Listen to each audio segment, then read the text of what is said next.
And we are live yet again with another Speed Chess Championship match in this year of 2020. Alongside me, Grandmaster Jan Ludwig Hammer, back as he should be, as Magnus Carlsen returns for his second match of the year. Hammer, Magnus returns. We've got Vladislav Artemiev online and blitz. I don't want to say specialist, but a guy that I think less known than Magnus Carlsen could give a fight today. Your thoughts quickly before we dive into the format on what Magnus needs to do to make sure he maintains and holds off Vladislav Artemiev. There's no easy match in chess, and Magnus is coming straight off a finals loss in the Champions Chess Tour. So Artemiev, I think, needs to pounce on the few times Magnus is vulnerable and strike while the iron is hot. First of all, that's a fantastic point. And before we dive into more, I want to bring that up because you said in our last commentary session together with Magnus playing is that Magnus is rarely put on tilt, right? So we know the guy's good, right? He's the world champion. He's the best in the world. But also he's so good that very often, he can also win games on momentum. His opponents can be intimidated. You rarely see him put in a position where he's kind of having to gather his emotions. And in this particular format of the SCC, with so many games back to back, what would that do to put Magnus in that kind of position, especially as you highlighted, he did just lose on his birthday to Wesley So right at the Skeeling Open. Yeah, so I think crucially, you need to try and win 2 games in a row against Magnus, because that will really put him in an unfamiliar situation. The problem, of course, is that winning 2 games in a row against Magnus is incredibly difficult. Right. And that's why he doesn't have any experience dealing with that situation. Right. Okay, yeah, well said. And it's funny because maybe the last time we experienced that before Wesley defeating Magnus at the Skeeling Open last week was maybe back in 2019 when Wesley defeated Magnus at the Fisher Random World Chess Championship. So you're right, it doesn't happen often. Will it happen today, or will Magnus do what we expect Magnus to do often, which is win his chess match handily? Either way, let's remind the fans real quick what's coming up here. This is the SCC. We gotta make sure you know what you're in store for in case you've missed it. It's a 16-player single elimination knockout bracket. 2020 Speed Chess Championship is the same format we've had for years. It's a winning format. 90 minutes counting down of 5 minutes, 60 minutes of 3-minute, followed by 30 minutes of bullet. Of course, the 1-second increment throughout. Make sure that the chess X's and O's always matter just as much, if not more, than what's on the clock. If a match is tied, Hammer, we will head to overtime. We've had one match go to overtime this year for Ruja Fedoseev, which the fans who've been here early, you just had the pleasure of seeing in our highlight clips of the month. You can check out that video on YouTube. Hammer, we've also got double the prizes here in round 2. So it's $3K to the winner and then $3K split on win percentage. Your thoughts real quick on why more events don't do prizes distributed based on win percentage. Didn't expect that I don't question, really know. did you? It's a really good question. I was actually trying to do some calculations whether or not a tournament like Norway Chess can try to award wins monetarily and how that would look as a structure. And I think it's the concept is great, and then you need to figure out how to execute it. Right. And well, I think you guys have some experience with that. Right. Yeah, we talk about it a lot, and of course, I'm the guy who's been doing Chess.com shows since they started, so I guess no way it doesn't sound biased coming out of my mouth. But and I've talked about this just as friends and chess professionals off camera, and we're always talking about ways to make sure chess maintains its fighting spirit even down the stretch, right? We've talked about ways that they do scoring different. We know Norway Chess has tried that and find ways to reward points with black and with white and make sure that chess is fighting. And we always look at this as an opportunity to make sure that even if a match is a runaway, there's still something to fight for. And now within maybe the several hundreds of dollars for each individual game. So anyway, fun stuff. And either way, several $100s is also on the line this week with multiple SCC matches for Guess the Move. If you want to play, head over to chess.com. Click on that button below the Chess TV player. You'll be taken directly to live chess to follow the games. Or one of our very helpful and awesome moderators and staff can share a link with you on YouTube and Twitch, leaving those boring platforms behind. You know what you can't do on Twitch and YouTube? Play chess. That's dumb. Go to chess.com and play chess. Anyway, the bracket. Hammer. So has moved on to the semifinals. Maxime Vacher-Lagrave has moved on to the semifinals. We've got 2 matchups coming up. And honestly, I just want to move right into our predictions here because it's not quite what we had Magnus Carlsen as the favorite over Magsudlu the last time we were here, but still pretty heavily in Magnus's favor, right? I mean, whenever Magnus plays chess, he's gonna be the favorite. And Magsudlu, I want to give credit to him that he got a lot of good positions. He had a lot of good opportunities. He just let them slip when Right. both players were down to 25, 20 seconds each. Right. Artemiev, if he wants to get a good showing, he needs to do what Magsudlu did, but he also needs to strike in those time critical situations. And being low on time. The lower time, the more randomness, the easier it is to make a blunder. You want to put yourself in that situation where the game is competitive with 20 seconds remaining. And Magsudlu did that, but then failed in the critical situations. Artemiev needs to do the same and then succeed as the time becomes stressful. Very well said. And obviously, maybe not everyone here who's here early remembers the Magsudlu match closely, but you and I do. And I think you make a great point there. It's easy to look at the scoreboard, right, Hammer, when it's over and say, "Oh, Magnus won by a lot." But actually, a lot of those games, as it is with Super Grandmasters, were still very close down the stretch. So will Vladislav Artemiev succeed where Magsudlu failed? And as you said, maybe the recipe to upsetting a Goliath like Magnus Carlsen is not just once but twice in a row, right? Put him in a position where you're building momentum. See if he can recover from the tilt factor that is in the SCC that so many people have experienced, and then hope for the best, right? Well, we have about 60 seconds before the game starts, so give a quick shout out to Chess TV, to Twitch, to YouTube. We got a lot of you here pretty early. That's because Magnus is playing this morning. A little bit of a different time zone than we've normally done these SCCs, and the first time we've had a back-to-back in a very what a long day time. it's going to be. What a day, right? What a day it's going to be. I joked. I woke up early this morning. It was like, hey, this is tiring. And then it was like, who am I talking about? I get to go commentate with Magnus and Hikaru and Hammer. This is going to be an awesome day, and I can't wait. And yeah, I think games will be beginning in just seconds here. It's time. It's time to begin. Let's do this thing. What do you think? You ready? I'm ready, and I hope the players are ready as well. Because here it's going to be important to get a good start and take advantage of the white pieces. Whomever is so lucky to benefit from those. Well, by the way, before the game starts, we just had a subscriber, which reminds me, I get to give an early shout out to all those who are here to throw us your prime. Hence the reason we named him Primetime SmackDown, right? Subtle, suggestive marketing there. Because guess who plays during our Primetime SmackDown today, Hammer? Are you going to show our Primetime SmackDown, Danny? That's right. The one where I crushed your face, forward to it. Destroyed you. That one. No spoilers, Danny.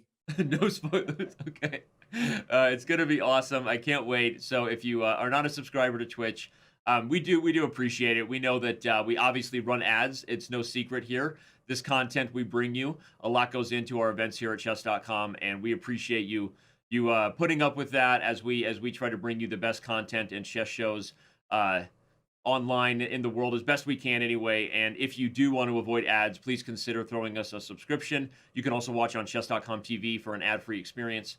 And we do appreciate your premium membership over there as well. So anyway, thank you so much for everyone who's already here. And please consider watching me and Hammer at the Primetime SmackDown. Let's just say that no matter what happens between us, I always have fond memories. Thank you, Danny. Okay. We are. Were you going to say something funny? No, that wasn't funny enough. Hamster 0730 just subscribed. I like that guy. I was going to try and say something funny, but I failed in the moment, and I tried to relay the word to you instead. Your trash talk has been wittier than I expected. At times, I'm not going to lie. So don't be gentle today. Be gentle. You know, I've been coached by the best. Hey. It's not you. I'm not talking about you. I was waiting for the punchline. There you go. Okay. No, I think Botez is a fantastic trash talker. Oh my God! Don't even. Don't. Anyway, well, we're waiting for the games to begin. Thank you. Seriously, the subscribers coming in, we do appreciate it. It's going to be a great day, and no more ads as you subscribe. I think the players are ready, but obviously there's something going on. And just so everyone knows, the players are discussing with our team. There's a lot of staff that goes into making these things possible. And both players are also on double camera, which means fair play review. So they have a field of vision camera, a front-facing camera, and then also on screen share. And so really doing everything we can to make sure that that both the players feel secure, that their opponents are properly observed and proctored, and the audience can know that even though these days there are all kinds of earpieces and things people do, and everyone knows that Chess.com's algorithm for cheat detection is mostly based on DNA evidence of the game, right? Data that kind of removes the question of what people might be doing. Just want you to know we're doing that. Hammer, have you ever played in a tournament where you had multiple cameras on you? A chess tournament, by the way, not that other kind of tournament. The only place would be somewhere like Norway Chess, which was TV broadcasted. Oh, okay. But other than that, no. Okay. Well, we'll go to the larger cam for us as the players get set. They're working out some technical difficulties at the moment. Players are allowed to listen to music, but not through headphones, which again confirms all different sound waves they might be hearing. Always possible someone's watching this show, they see a brilliant suggestion by Danny Wrench, and then someone tells them in the ear, Magnus, Danny just said to play this move, play it. That's a real life scenario. I like how you could have used me as an example, but chose to go with yourself. I'm just being realistic, buddy. Your confidence is incredible. Everyone should aspire to have your confidence. I appreciate that. The other thing people can aspire to do is play in tomorrow's bot battles. Hammer, we know that you're super busy. For those who don't know, you are literally the face of TV2, and in some ways, chess commentary in Norway, I would argue. But you're also an aspiring chess streamer. You have a Twitch channel. Maybe one of our mods can throw a command in there for people to go give Hammer a follow. So I don't know if you'll be streaming tomorrow, but the bot battles are going to be a ton of fun. I'm pretty sure everybody is playing. All the cool kids are playing. I'm going to play, meaning I'm not even going to do commentary. I'm going to play and try to win some of the bounty prizes. I'm certainly going to beat the living tar out of young Beth Harmon, I'll tell you that. That sounded weird. So who's this guy on the left? What? Who's this guy on the left? Is it? I know, Eric it looks Rosen? like a young and somehow creepier John Travolta. If that's even possible. Is that who you compare yourself to, John Travolta? No, it looks like a creepy John Travolta. You know all the movies he has slick back hair. It's not a compliment. It's awkward. I gotta talk to Dallin, our head designer. Be like, man, I would have rather looked like Jimmy Neutron than that. Yeah, I think within these four, there's three very good representations of the people, and then there's just this plain old white guy.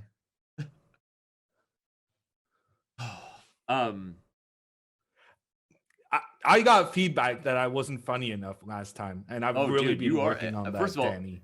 Anybody who says that is wrong. I actually think we have a great rapport, and I'm honored to be your wingman whenever we have the opportunity. So, and I thought I was your wingman. No, dude, I'm your wingman. I'm the wingman of anyone we bring on here. Okay. Okay. So we're working out some technical stuff right now with Zoom screen share and those sorts of things. So, everyone just hold tight. Don't be frustrated. Why don't we bring back? Are you talking to yourself again? Right now? Yeah, talking to myself. Sometimes I do that on air. Also do it at home in front of my kids. I also do it alone in the shower. I talk about it myself a lot to myself. So let's get more specific, right? We were moving through the preview content a little faster, anticipating a start time. But as we work out the tech difficulties, we said that Artemiev needs to win a couple games in a row to put Magnus in that potentially tiltable position. As you look at the time control and our predictions, Hammer, where do you feel? I mean, we always say the underdog needs to strike early, right? I tend to agree with that. But where do you feel Artemiev needs to get his points? Well, Other well, than the I six think and a half to 3 score in the 5-minute portion, which actually doesn't make any sense. I don't know. I'll talk to the team it about doesn't. that. But don't be frustrated, Danny. Don't be frustrated. Okay. It's all gonna be okay. Okay. Anyway, so where do you feel I can Artemiev also needs to help score? you with your, self-talk. Where do you think Artemiev needs to score? All categories. All categories. Yeah. Well, the thing is, in this format, the 1 minute section has a tendency to just pile on with a lot of games in a very short time frame. And that means if you start losing 2 games in a row in the 1 minute section, then you're just done for. But what I have noticed previously in this format is that matches need to be competitive going into the 1 minute in order for there to be any drama. Very often there's one player who has shown their superiority in the blitz sections, and by the time we get to the bullet section, to the 1 minute section, then it's just one guy who's been crushed and whose confidence has been eviscerated, and then he stands no chance to mount a comeback. So I think number one, Artemiev needs to make sure that there's not more than 3 points separating them going into the 1 minute section. And then he needs to kind of, even if he's down on points, he needs to make sure he still has the inner strength, the confidence that he feels he can strike back in the bullet section. Well said and well timed, because right as you finish that point, we do have liftoff, everybody. We appreciate you sitting through that. And again, just so you know, what was going on was screen share difficulties, but regardless of the match and who we have playing, we want to make sure that there are no screen share difficulties and that everyone is being observed in the same way. So we didn't want to start early before all security measures were taken. And we have Magnus Carlsen playing the modern variation, if you know your move orders in the Caro-Kann, and queen to c7. That's not an everyday move there from Artemiev. Big surprise from Artemiev, and I like his opening choice. He's using the Caro-Kann against Magnus, who used the Caro-Kann against Wesley So just last week and lost with it using the black pieces. Artemiev is essentially bringing up some bad memories here from bringing up some bad memories for Magnus. Magnus took a minute there before he played Bishop D3, but now we're headed toward what is sort of a typical kind of, call it classical French structure with the exchange of the D for the E pawn, but with these pawn on C6 and queen on C7 thrown in. What does that do to change the dynamic? Does Black have an early E5 in his future?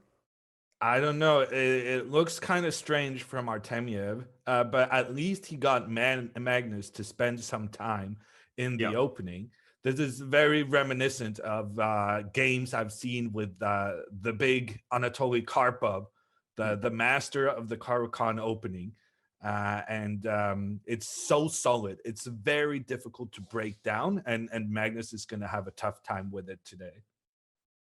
Okay, interesting. And he is also down on the clock, which maybe not exactly what we expected for the start of the match. Well, Magnus is a slow starter. That's true. Remember, he mouse slipped in game 1 last time.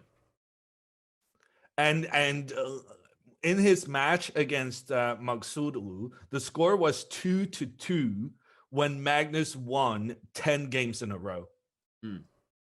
And managing to win 10 in a row is incredible. But it goes to show that we thought Magsudlu was doing a great job initially, and then he just got crushed. Right. So you can never rest easy playing against Magnus. Right.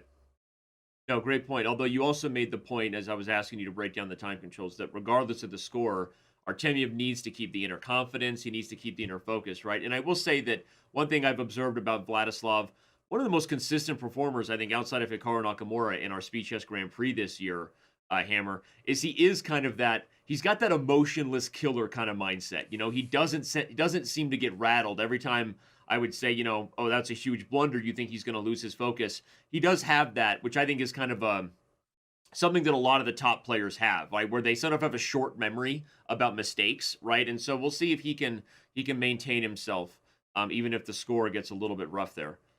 Yeah, but one of the most exciting things about these internet chess tournaments is that the two best players, Magnus and Hikaru, are also the two players most prone to showing their emotions on camera, really visibly being upset or happy, and so on and so forth. And I think this has been one of the greatest things of internet chess, Right. that the players, because they feel like they're alone in their homes, they're not hiding their emotions.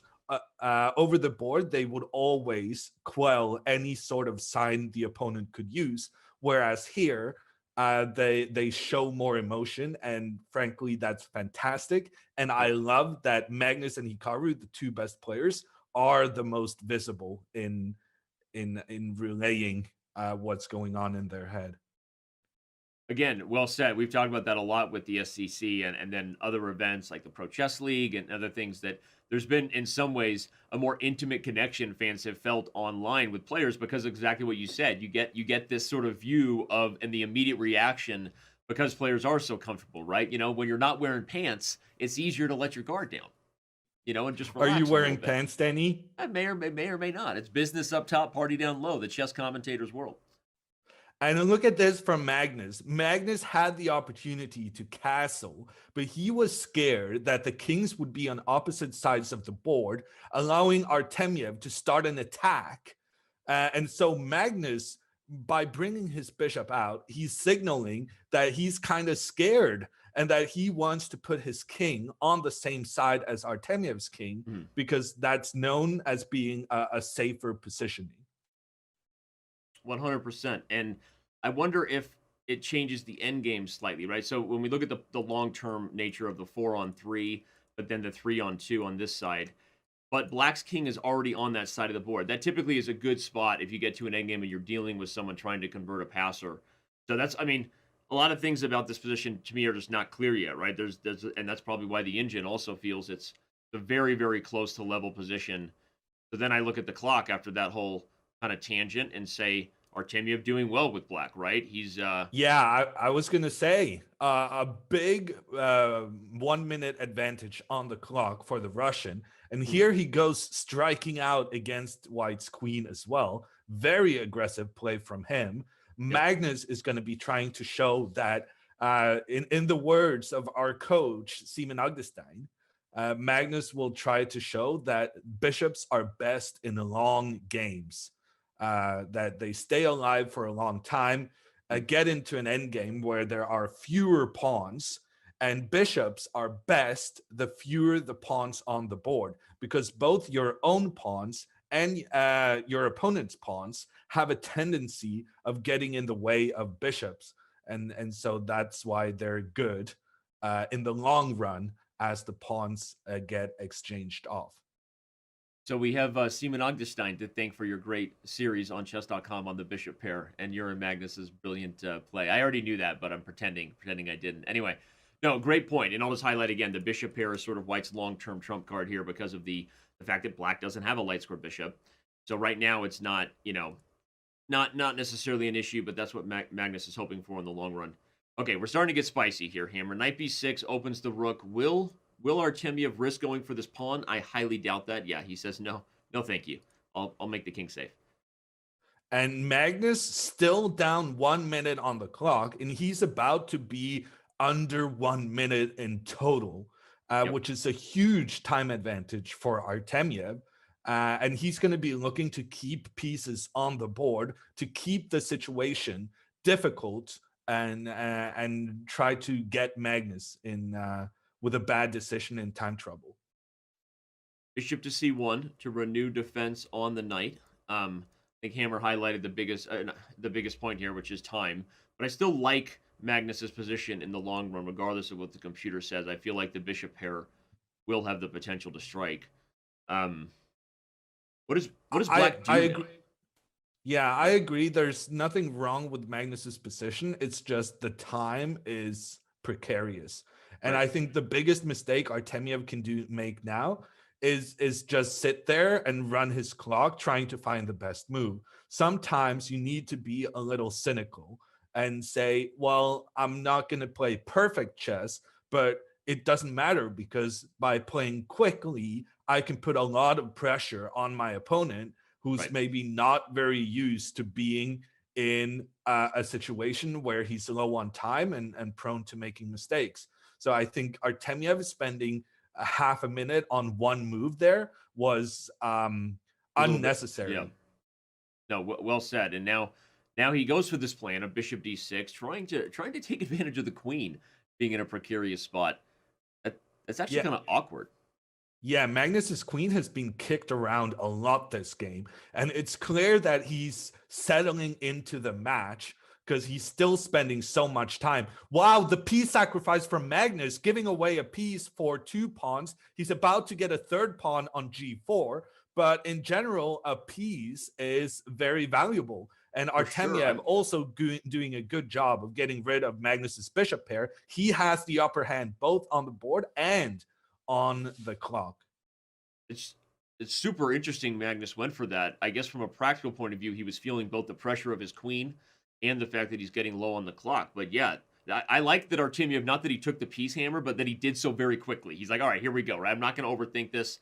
Let's go. Keep Magnus under time pressure. I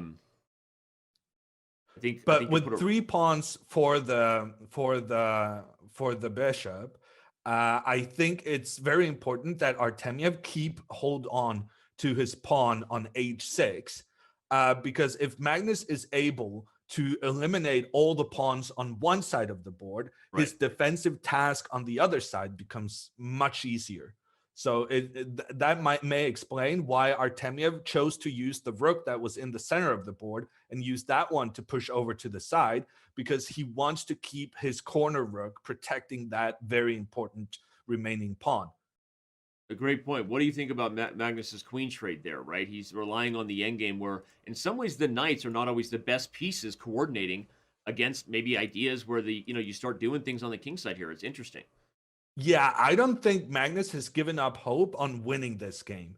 Right. And now he also equalized on time. We're going to get one of those dramatic 20 seconds each situations. And this could go either way. I'm surprised how positive the computer is for Black, precisely for the reason you mentioned, that the knights are difficult to coordinate. But here come the knights. Artemiev maneuvering them over to the center, pushing around Magnus's bishop. Artemiev in a good situation, but both players so low on time, it's anyone's game. 100% agree. And yeah, the coordination, you like it. But again, the more I look at it, I feel like White's doing maybe better than the computer says too. But okay, this is going to be a photo finish regardless. Yeah, and look at how Artemiev is putting the pressure down on that white pawn. Artemiev gets the pawn captured. Magnus is relying on getting that last pawn on the other side, but Artemiev, with his rook, is trying his best to prevent it, but he fails. Magnus gets the pawn on the h-file, which means Magnus now only has to concentrate on defending the left-hand side of the board. And yeah, I think he has decent chances to get out of this with a draw. Artemiev did get the second rake, right? Which gets you worried about future mating nets, even with the rook and knight. A little bit, right? A little bit. And Magnus also down to less than 10 seconds, as is Artemiev. It's going to be one heck of a finish. But there, Magnus blunders his pawn on the side. Artemiev doesn't pick it up. The pawn is alive, but the other side of the board is not alive. Artemiev with a great job there, getting Magnus on the side where he thought he was comfortable. And Artemiev is going to take the win in this first game, showing everyone that he is not going down without a fight. Yeah. And by the way, wins with black, right? I mean, assuming he converts here. He will convert this. I have no doubt. Yeah, I don't know that the PSAC was really dubious by Magnus. I mean, from a practical perspective, I think it was super interesting. It's just that Artemiev played quickly, handled it well, and ultimately an extra piece proved better in the time scramble. Again, Artemiev, look at the technique, protects the knight. Now the rook will come back to f2, and Magnus just throws in the towel. So, wow, right? We have liftoff, everybody. If you showed up this morning early on the West Coast or mid afternoon over there somewhere in Europe, thinking, all right, time for another Magnus steamroll. As Robert and I predicted yesterday, I don't think either one of these back-to-back matches are going to be easy for the favorites, Magnus or Hikaru. So stick around, and that first game proves it. Hammer, you said Artemiev needs to win 2 in a row to put Magnus in a position. Now he has the white pieces and a chance to do it early. Yeah, and if he succeeds, what a success for him. But on the other hand, Magnus is infamous for striking back with a win after a loss. And here he goes again, being aggressive with the pawn on the side of the board. I think Magnus is slightly worse with the black pieces. But winning this for Artemiev and really unsettling Magnus is going to be really difficult. And Magnus can live with being 1 game down because there's 3 hours left. Right, that's true. But all right, Artemiev doing early what Magsulu failed to do for a very long time in their first matchup, which was get a W, make sure Magnus knows this is not going to be a walk in the park. We got 10,000 of you on Twitch, 4,000 plus of you on YouTube, and the day has just begun. Appreciate all the love we've been getting, lots of subscribers. Lots of chat rolling on Chess TV too, and thank you for being here. All right. James Coleman says Black going to win this, right? Because or maybe that was from the previous game. I don't know. But all right, what does Magnus need to do here, Hammer? What's the plan in this kind of obscure looking, weird, ready G3 stuff? Look at Magnus's pawns, Danny. Do you see anything they have in common? Well, a lot of them are on light squares if I'm looking at the queen side. I also see a natural idea of going for e5. Well, I have the suspicion that Magnus is going to place every single pawn on a light square, which doesn't really work well together with a light squared bishop.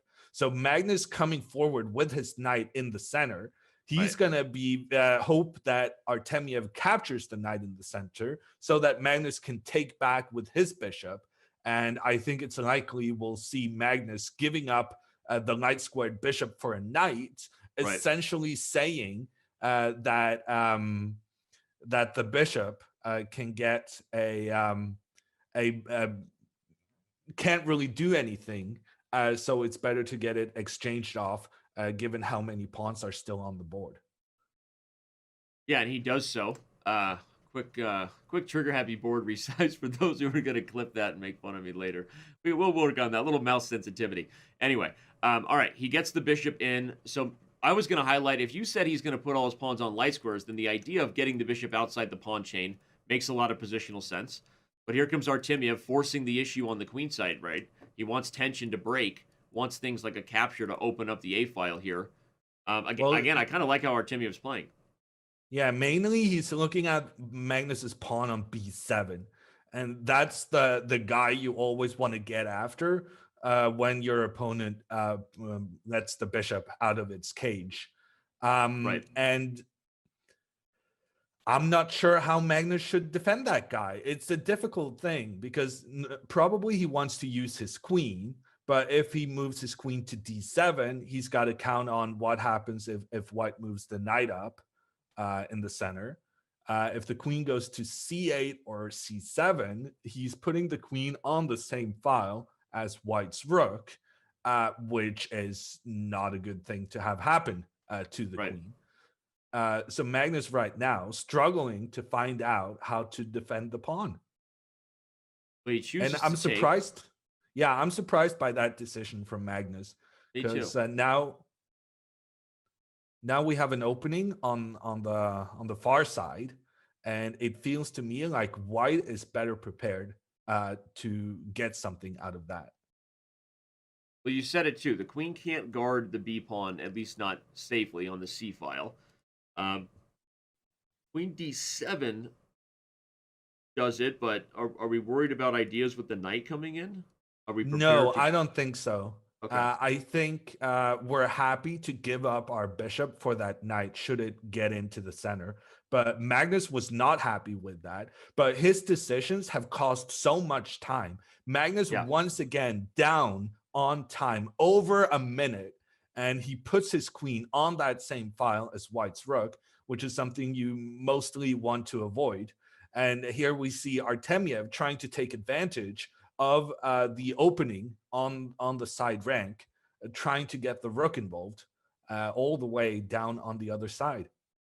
Are we going to see knight a6 or knight d7, right? It feels like rook a8 is too powerful a threat for Magnus. Oh, wait a second. Holy bejesus. Did not I didn't see even look at that one coming. Yeah, that's a pin. I like it. Yeah, what tension between the pawns, all Right. four pawns looking at each other, and frankly, none of them wants to capture, but you're gonna have to.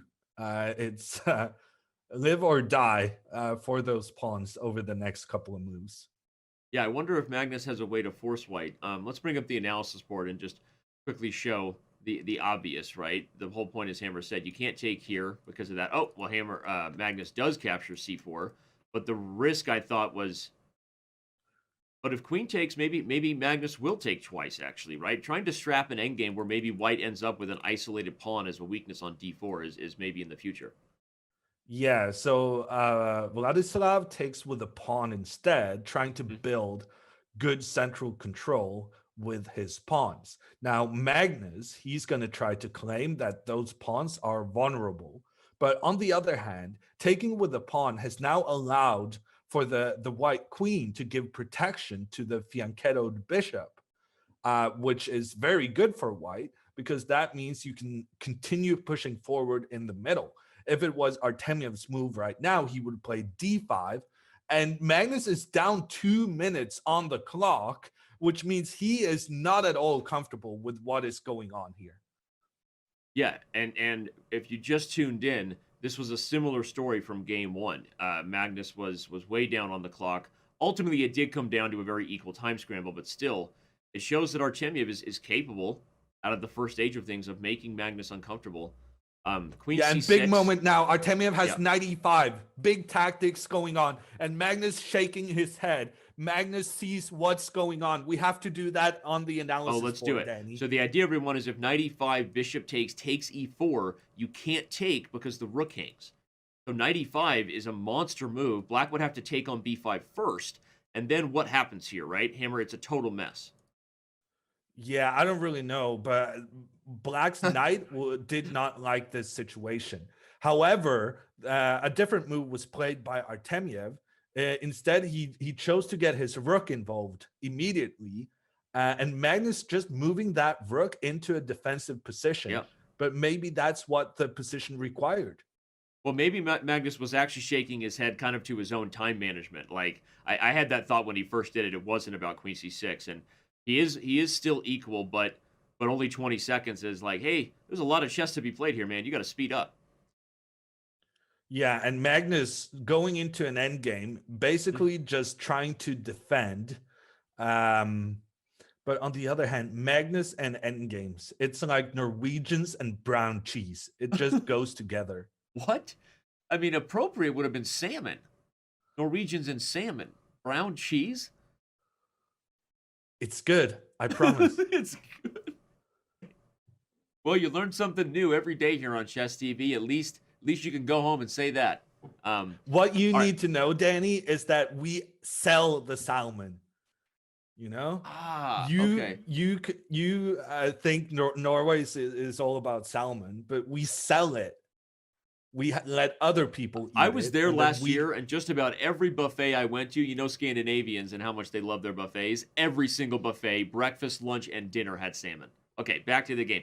Okay, Magnus is unwinding with b6 hammer, knight d6 coming next, and Something tells me, like you said, Magnus and endgames, Norwegians and brown cheese. I think Magnus is going to do okay down the stretch here. Yeah, even with just 20 seconds remaining, Magnus is the one going for the win in an endgame. And that's because White has 2 pawns that are disconnected from the rest of the army. These 2 pawns are unable to be defended by other pawns, meaning they need pieces in defensive positions. And as Magnus now is coming with his knight to attack the furthest forward of these pawns, Artemiev is going to have to get his rook in a defensive position, which is terrible. It's just suffering. And Right. he knows it because his time advantage has gone from 2 minutes to 30 seconds. Artemiev has completely blown this game, and he knows it. The trend now in Magnus's favor. Magnus down on the score. Magnus definitely going to go for the win here, even though he was in a precarious time situation earlier. Agreed with everything you said. I like the technique there too. He's not worried about the b6 pawn, I think, because of Why knight is c8. he not worried about that pawn? I think he has knight c8. Okay, Yeah. but then and you the have point 20 is, seconds left. Hammer, this knight might actually fall prey to some tempi, and this king is activating itself very quickly up the board. I don't know. I don't want to jinx things early, but I feel like we might have a tied match after this, given how Magnus is so accurate in these types of endgames. Artemiev should probably go like h4 and king f3, get that king involved towards the middle. Right. But he's spending so much time now, and he had that big 2-minute time advantage, which has completely disappeared, and that is just not good time management. He played bad moves and took his time making them. Oh, and now Magnus move, with the rook by rook. rook c8, and Artemiev shakes his head, pins the knight. Knight to c7. Okay, no reason to play knight c7. It would just be a trade, everybody. But this heads-up retreat of the rook is just paralyzing for Artemiev. Yeah, Magnus is just going to push his pawn, and that is going to distract White's rook from the defense of the white knight. And Artemiev loses despite having a good position, despite being 2 minutes up on the clock. Magnus strikes back. And let's go to the analysis board and just show that final moment, Hammer, because it's kind of fascinating when a position is equal besides a pawn on material, Hammer, but look at the eval, +7 for black. Like, if you look at the paralyzed nature of this, everyone, I just want to point out how unique it is. The rook cuts off the king. And so there's literally nothing this king can do about baby girl Brittany joining the party on b1. The only thing that White will eventually do is have to move. I mean, you sit, and eventually the rook goes, well, I can't do this anymore. I come back, which just loses the knight. So literally everything in the position is frozen because of this sort of brilliant and played very quickly move, rook c8, and the game was over. The moment it came on the board with rook a8, rook c8. So anyway, very, very nice technique. We are now level, as Hammer says. We join game 3, and whoa, we've already got some trickiness with e5. Let me just show the opening real quick. It was another Carol-Khan, this time a classical variation. e5, a pawn sack that is regained quickly with a common tactic. Queen a5 check. We'll pick up the pawn here, everybody. So your thoughts here, Hammer? This is Tiviakov's pet line with the white pieces. And Tivi is one of the players known to be incredibly difficult to beat. His white openings are so solid, but Magnus, he's going for this because he appreciates the bishop pair. So Magnus with 2 bishops, Artemiev with just 1. Magnus is going to hope for a long game where his bishops can reign supreme. Our boy Simon Ogdenstein strikes again, right? His influence on you guys in the bishop pair.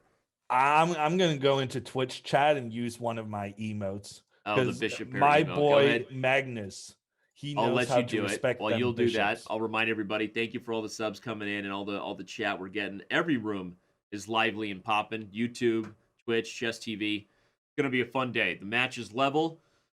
We've got a bishop pair here and a Carol-Khan for the second time when Artemiev was black. If you're just tuning in, this was also game 1 where Vladislav won with the second move. So we'll see if this Carol-Khan is a consistent feature here. By the way, we had almost 1,000 observers directly in Chess.com and a couple hundred people playing Guess the Move. So a lot of people playing Guess the Move. Head over to Chess.com if our mods can share a link there and to play Guess the Move to win cash prizes. Try to play like Magnus. All right, go ahead, Hammer. I'm no longer a fan of Magnus's bishops, or to say, I'm a fan of the bishops, but I'm not a fan of the knight on g3. And Right. Artemiev has just played an excellent move, restricting this knight's movement, taking away that central square in the middle. Yeah. And Magnus, when he's moving his bishop now, he's exposing his bishop. Oh, I thought bishop f3 was played. No, sorry. That was a mouse slip by me on the board. Sometimes I get a little trigger happy. I get so excited. Yeah, because I was going to say moving the bishop is definitely something Magnus is considering, because then the knight can move where the bishop was. Right. It's just that moving the bishop will allow for Artemiev to move both his knights into central locations. And that's not going to be a fun time for Magnus. So I'm going to say the Caro-Kann will not be featured a lot in this match, because Magnus has gotten a beating with the white pieces. He's going to have to change his first move. That would be something, right? If Artemiev's Caro-Kann makes Magnus change as early as game 5, which will be the next time the Norwegian has the white pieces. Okay, he finds bishop g5. I like that move because one of the things about the knight coming to the center is the rook will reinforce protection here. This kind of makes the rook go to an awkward square, and I had a tactic idea, bishop c4 hammer, because I'm spying the only potential problem with these pawns is the light squares, right? Which is the bishop Artemiev lacks. So I'm wondering if there's some idea. The rook doesn't have to move. And Artemiev, with his bishop intercepting, he's gotten rid of Magnus's bishop pair. Yep. Classic Artemiev. Yeah. And Magnus is still stuck with that knight on the edge of the board, not really doing much. But here he goes for the idea I was talking about. And, I agree with everything you're saying. Maybe there's some Tempe idea. Magnus can bring the bishop in, bring a rook over, but then h2 is weak. No, you're right. This is super, super awkward for Black, to the point where maybe Magnus just needs to back up the bishop and be defensive. And what a move from Artemiev there, taking with the king. Who would do that? And who would do that at such a pace? He realizes that the rook is no better in the middle. It's actually doing just fine where it is, pointing towards Magnus's pawn on the side of the board. Yep. What a move from Artemiev. And Magnus, once again, shaking his head. Magnus has been in trouble in 3 games in a row now. And for the 3rd time in a row, Magnus is more than a minute down on the clock. He made a good escape in game 2 and even came back to win it. But it's very clear to me that Artemiev has been the top player in this match so far. He just needs to, play better in the crunch moments, such as that second game. No, you're right. Again, for those just tuning in, Artemiev was much better as white, even though he lost that second game for Magnus to tie it. I like this move h3, right? You're just fixing the fundamental problem. You'd like to play a move like rook d1, even bishop f1 if you have to guard g2 to knight f4. Magnus is going to slowly kind of unwind the position. So I like this idea. Look at that, Hammer. He's coming to f6, very solidly placed in the center. Yeah, and seeing as how Magnus now fixed the problem on the edge, I thought Artemiev was going to bring now his rook into the center. Instead, he's trying to exploit the fact that he has that rook on the side of the board, putting pressure on Magnus's rook pawn. But in those trades that happened, Magnus was able to get his bad knight into a good situation in the center. I was highlighting that as soon as f4 was played, and my face said it all. I was like, huh. What's interesting is, as ugly as that transition looks for these ducklings here on f3 and f2, Black has the same problem. So the position has become very level, considering Artemiev's previous pressure. I don't know that a draw is a bad result for him anyway. He's still been doing very well with the black pieces, but something maybe slipped there for Artemiev. And we've seen that in endgames, Magnus can be terrifying even when he's massively down on the clock. And now he's using his knight to terrorize Black's king, going after that pawn on g7. But on the other hand, Artemiev also has a pawn in his sights on f3. So it might just peter out here with I wonder if exchanges. Magnus will play a move like knight g5 hammer to kick the rook and maybe open up ideas that the rook gets involved. Obviously, it's maybe no better than just a trade of g7 for f3, but Artemiev has got to think about that because I'm wondering about this little knight. Yeah, I like it because I had this idea in mind. If rook h2, you're not actually threatening to take because of this. But maybe there's, look at Magnus. Yeah, He's just doing his thing. But it was an unfortunate spot for Black's king because Magnus had the opportunity and he didn't take it to play rook e6 with an attack on Black's king and an attack on Black's pawn. And I'm very surprised Magnus didn't go for that because that's a pawn. And not only is it capturing a pawn, it's also putting pressure on the second Black pawn. I'm surprised Magnus didn't go for that instead to... Honestly, that's like just a blunder by Magnus because I'm realizing Artemiev has to go back to the 7th rank and allow the 2 pawns with check everyone because if king c5 you take, you're not even threatening to take. You got shake and bake on e4. So this is a I think you're right, Hammer. I think not playing rook e6 was just straight up a blunder by Magnus, although looks like he was kind of happy with this technical transition. He's like, well, now I'm in a position with a better knight. I've got pressure on the pawns, but for sure he missed rook e6. And once again, we see Magnus being way down on time, but as we enter the end game, a phase without queens on the board, Magnus just reigns supreme. Yep. And Artemiev can be very happy with his openings, but he needs to start playing these end games better. Because Magnus is gaining traction, even though he's been so far down on time for 3 games in a row. Yeah, I agree. Although, like you said, end games and brown cheese, right? Magnus loves them both. So going to be hard for Artemiev maybe to compete in the most technical aspect of the game, which I think it's funny. People at, I think, beginner levels forget that the end game is really, in many ways the hardest, most accurately, most demanding phase. And that's one of the reasons Magnus shines so well in it.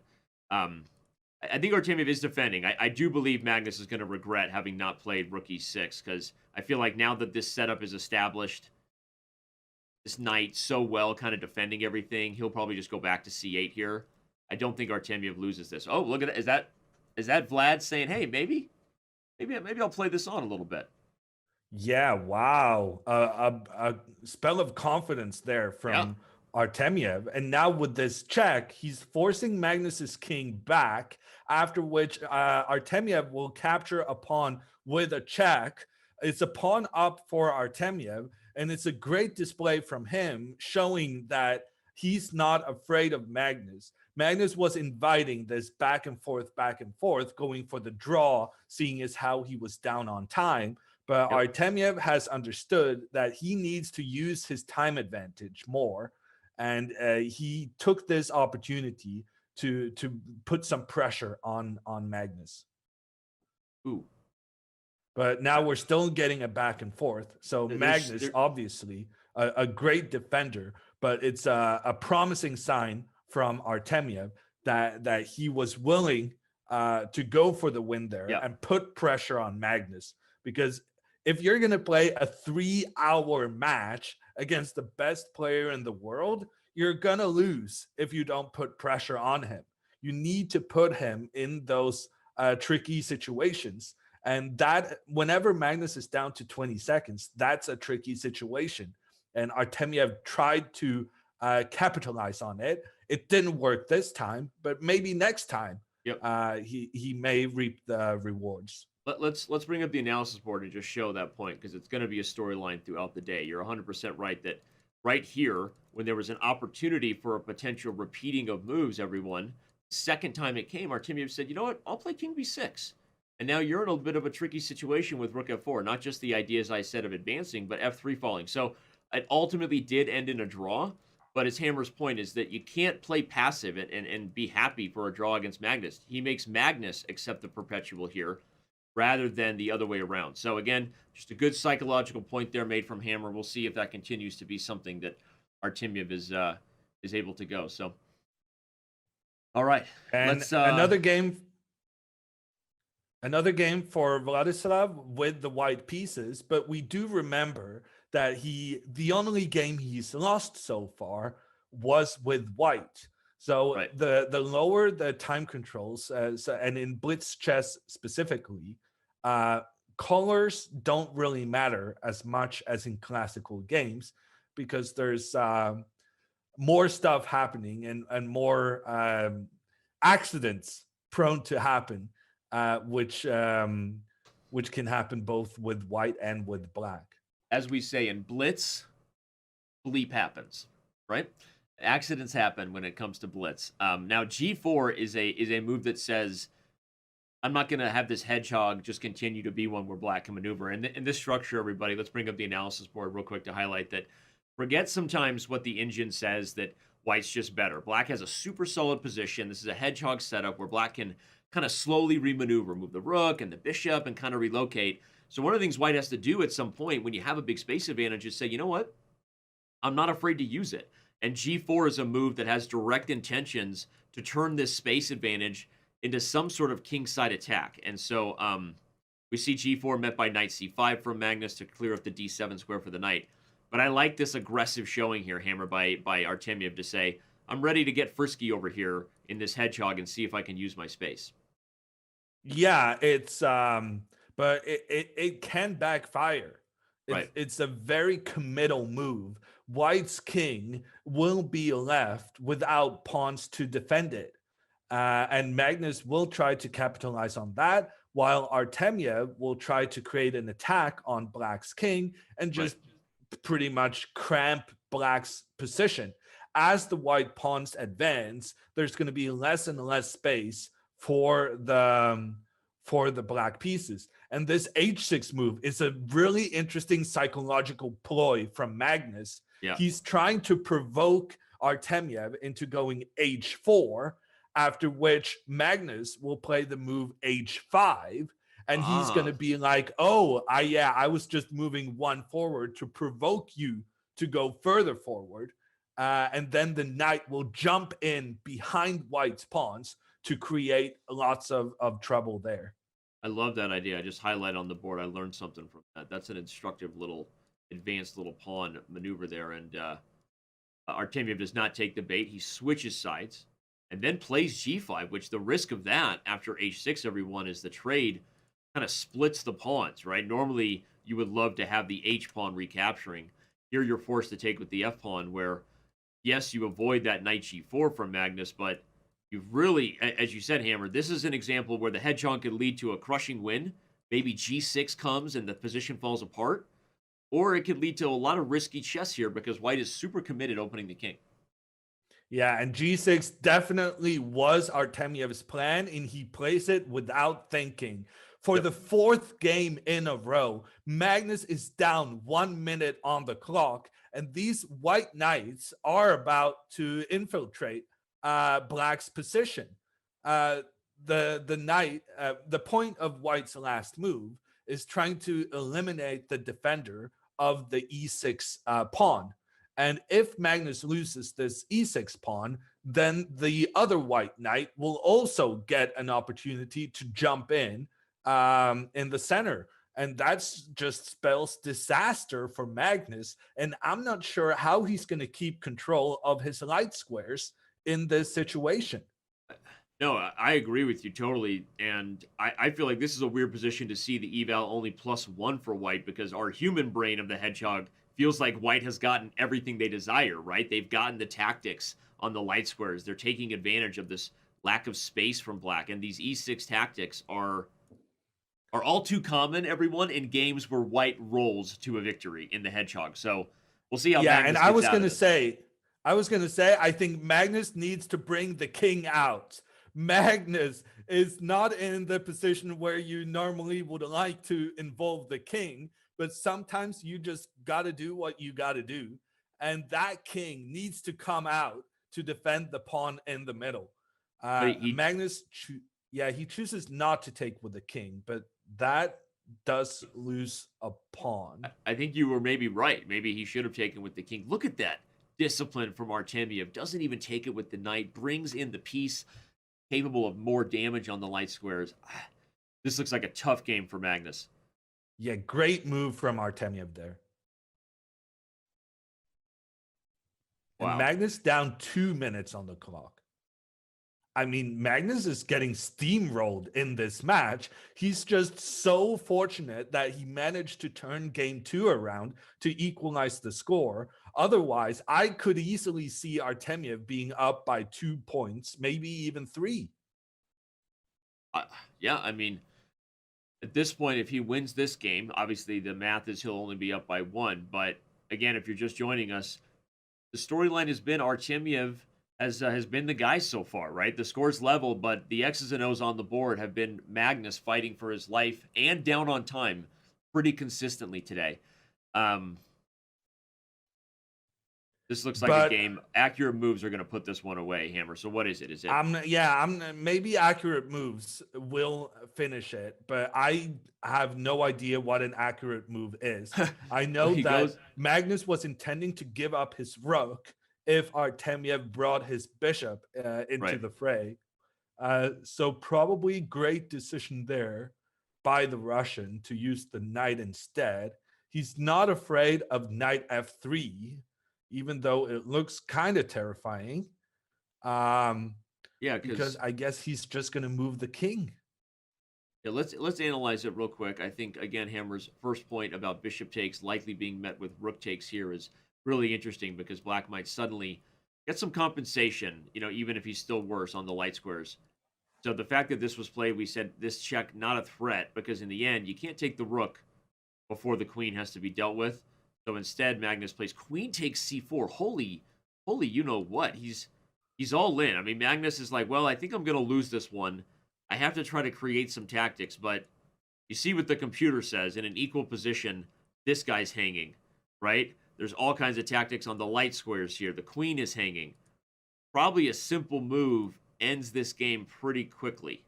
Yeah, but Magnus is about to give up his queen. Magnus's main problem is the time. He's down to just 10 seconds. And here he chooses to exchange And Artemiev doesn't even take Magnus's queen. He takes Magnus's rook. Then he takes the knight. Wow, that white knight really went on a crusade against Magnus's position there. In the space of 3 moves, that knight took a bishop, a rook, and another knight. Yep. It was the hero of the game, and it once again has given Artemiev the lead. They say white knighting is frowned upon these days, but in this case, goes all in, takes everything with check before recapturing the queen, and just like that, the white knight delivers the goods. Not only is Artemiev up a piece, but he's still the one on the attack. What a finish, by the way. And again, if you're looking at a model game for white in a hedgehog, you might want to replay Vladislav Artemiev's performance in this game a few times. So, all right, we're back to the next game. Vladislav Artemiev is putting on a show right now. Magnus Carlsen fighting for his life, and I think we're gonna have a thriller today. I'm going to guess both these matches, Magnus Carlsen and Vladislav Artemiev, Hikaru Nakamura versus Fedoseev coming up right after this. So you have a full day of Chess TV ahead of you. I think both these matches are going to give us what we signed up for. And I want to make a little point here, Danny. I said we have seen Magnus's king's pawn for the last time. And guess what? With the black pieces, Artemiev got the advantage using the Caro-Kann opening 2 times in a row, and Magnus has gone away from that opening. Artemiev with the black pieces actually forced Magnus out of his plan A, and here instead Magnus's plan B is a similar position because he once again appreciates his bishops. So Magnus with the 2 bishops trying to break down the solid pawns of Artemiev.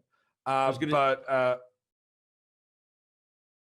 I was gonna say, even though what you said is true, he avoided the Carol Khan. This is a structure that is eerily similar in some ways, right? But given the where it went, yeah, but the main thing that's different from the first two games is the computer evaluation, which during the Caro-Kann was mostly in Black's favor, as opposed to here when the computer is a massive fan of Magnus's position.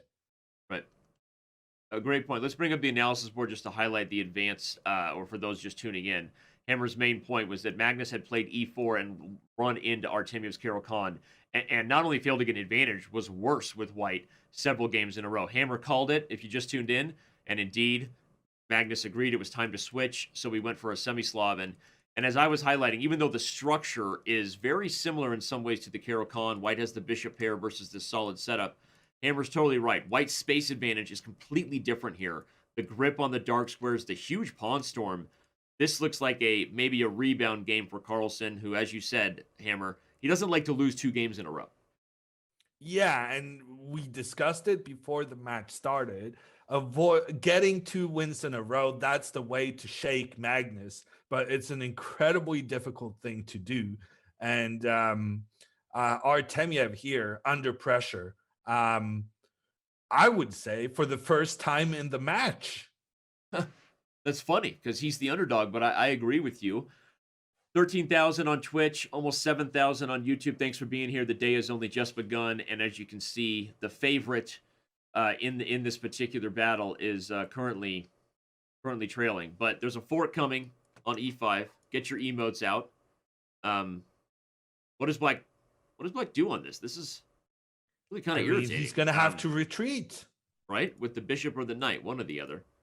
Yeah, I'm going to guess the bishop moving away so that you open up for the rook to put pressure into the middle. But I'm not sure. I thought maybe move that bishop to a defensive position. Right. Instead, Artemiev has moved it up in an attacking position. The problem with that being that Magnus, he controls that part of the board. And now Magnus's pawns are going to push that bishop around until it has nowhere left to go. And Magnus right now trying to figure out whether Artemiev is a genius, planning to sacrifice his bishop to eliminate the pawns protecting white's king, or if he's just gifting him a nice position. I agree with you. I love what you said. He's trying to figure out, is Artemiev a genius or is he blundering his bishop, right? Although what's funny is, I think Carlsen could even play bishop e3 here if you want to be safe, subtle, and just hold the big center together. That would prevent lines. Let's bring up, okay, bishop e1. Let's bring up the analysis board to prove my point, which is b4. The big problem with this in a lot of ways is not just that this happens, but also likely a third pawn falls. So Magnus doesn't play bishop e3, but bishop e1 is along the same lines of what I was suggesting. Just defend the pawn. Now this is probably a real threat, and I think Artemiev is still in a very tough spot, having to figure out what to do with this situation. And if Artemiev now has to give up his bishop for white's knight, it proves why he should have gone on the defensive with his bishop instead of moving it up the board. Right. Moving pieces into enemy territory is not always a good idea. Sometimes you need to take care of your own situation first. Right. And I think we're getting a good demonstration of that here. I'm showing your idea, Hammer, because it's a great one there. That Hammer's point is a retreating move was probably better, just because it actually makes Magnus's life a little more tricky. For just pure example, bishop e1 would just lose the pawn. So, not totally that simple, but I'm with you. It feels like bishop b4 to a5 was a little bit too aggressive there from Artemiev, and we'll see if he regrets it. In 4 games in a row, Magnus has been down 1 minute on the clock, but we're seeing a turn in the trends right here. Artemiev, for the first time, down on the clock, down on position as well for the first time, which is amazing because he's playing game 5 against the world champion. But I want to remind everyone that Maksudlu had a 2-2 score after 4 games, but that's when the beast awoke in Carlsen, with the world champion winning 10 games in a row after that. Artemiev needs to be at his very best throughout this match, because Magnus, he's just getting warmed up, and he's going to be able to play amazing chess for the next 2 hours as well. A 1-point lead isn't going to be enough for the Russian grandmaster. Well said, and a good reminder for everyone of what happened in that previous Magsudlu match. E5 gaining. It's so funny to see how well he's played this center, meaning Magnus, because maybe it's not funny. I would never play that well, but I like that he's been patient. He hasn't tried to rush B4 and give Artemiev what he wants, which is the sacrifice back. So just take a note, everyone, right? The patience he displays with the space is really going to make Artemiev's life tough. And if we're looking for a turnaround, Hammer, this is a big moment for Artemiev. He was down on the clock, down in position, and it's all because of what you called D4 played by Magnus instead of E4. So if this is a sign of things to come, will this be the game that awakens the beast? Wow, and look at Magnus's patience. I thought Magnus had the right opportunity to go trap that bishop on the edge of the board. But Magnus doesn't want any funky business. He doesn't want to weaken the situation around his own king. And he's just letting that black knight stay on the edge. And in fact, Magnus now threatening G4. The knight has nowhere to move. And Artemiev is going to have to do some special work to get that knight just off the rim. Yeah. I thought you were going to say do some gymnastics, mental gymnastics, which is what he's having to do here. He plays G5, trying to create some sort of pole vaulting jump board to get this knight back in here. But will Magnus continue to be patient and keep the knight deadlocked? F5 is also a move to consider. I don't think Magnus can keep the knight out. If Magnus moves his pawn forward, then there's going to be an exchange of pawns. No. Maybe the knight. Let's analyze it real quick, because there's also this other knight coming back to D5, right? If F5, there's like a captures, and you have to be careful. Black has things like F4 coming, oops. A big moment in the match here, because Magnus took a full minute to consider, and it appears he didn't find something he was fully happy with, because now Artemiev, back in the game, has the time advantage. Magnus is down on the clock, and now G6 from Artemiev is crucial. Magnus now with a trap. If Artemiev captures the white pawn, which he's very tempted to do, then Magnus will push his pawn forward, and the knight is trapped on the edge of the board. Instead, Artemiev first gets that escape route for the knight, and then is going to try to get it back into the game. We're going to have one of those exciting finishes where both players are down to 20 seconds. This is where Magnus excelled in his previous match, and this is where Artemiev needs to show that he can do better. What is going on? Why can you not capture that pawn on the edge? I have no idea, but and the pawn is gone. I don't know what Magnus was doing there. I mean, H4 was brilliant, and then G4 to follow gives up the pawn. That was fascinating. We won't have time to make sense of it, because, as you said, Hammer, we're going to have one of those exciting finishes. Here we go. Magnus now down a pawn on the board. In addition, the black knights have excellent squares. The only problem for black is that he's completely cramped up on the bottom rows of the board. Wow. Bishop F8. So Magnus, even though being down the tactics opening up for the queen against the bishop. So tricky, and now Artemiev. Oh, and now the knight is coming out into the attack, and Magnus is in trouble. A game where Magnus thought he had everything under control is turning around for him. Both players down to less than 10 seconds on the clock. Magnus desperately trying to get some counterattack, and frankly succeeds with it. Magnus eliminating one of Black's pawns on the side and going after another one. And Artemiev Oh, losing on whoops, he time. made it with 1 second, but now he loses the And knight with he check. loses the knight. Oh my gosh, what a choke from Artemiev. He gets the chance to get that crucial second win in a row, but he blunders, and Magnus with the extra bishop now gonna equalize the match. Yep. We said it just as the match was about to start. Magnus has been so good in the stressful situations. And once again, he shows that he can keep his nerve as the seconds count down. And his queen is about to put some hurt on Black's king.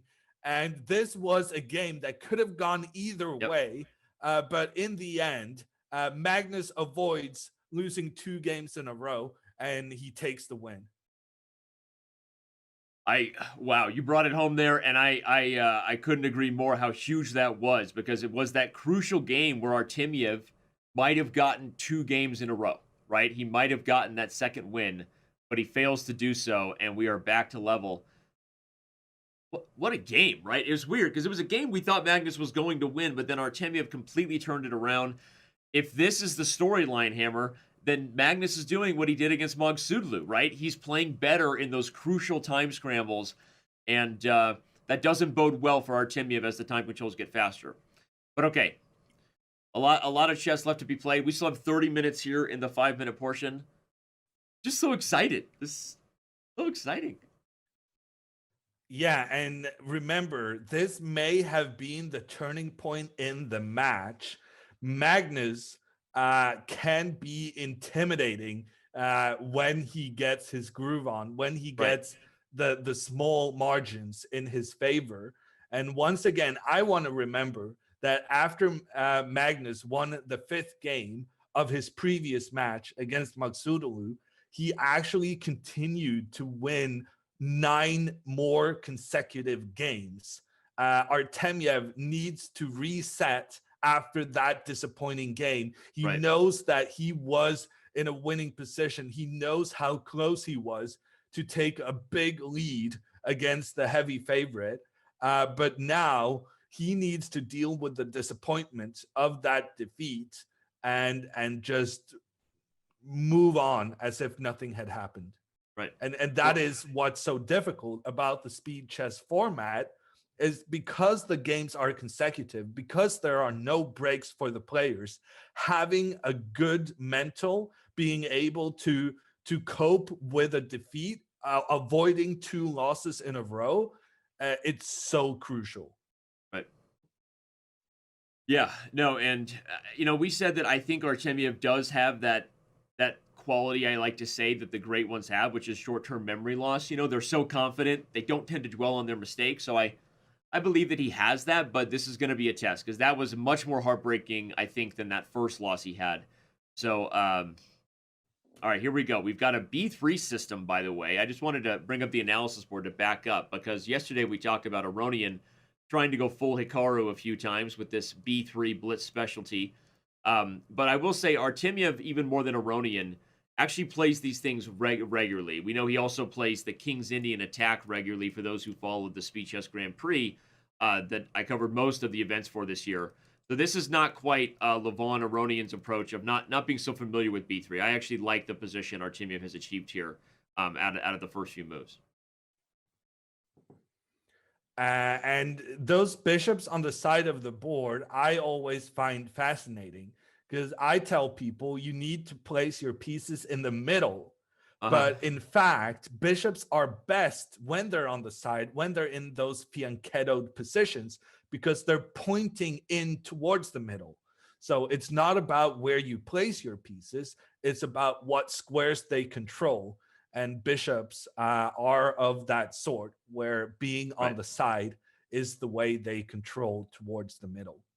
And we see this sort of staring contest here between the dark square bishops. Artemiev plays h4. I really like that move as a way to sort of expose Black's retreat of the knight to e8. Magnus might even try to fix that with a knight g7. I don't know, but h5 is a real threat here. And okay, so he plays bishop g4 to defend it. But watch out for this. How does Artemiev approach it here, Hammer? I would be very tempted to play knight e5, and Okay. there he goes.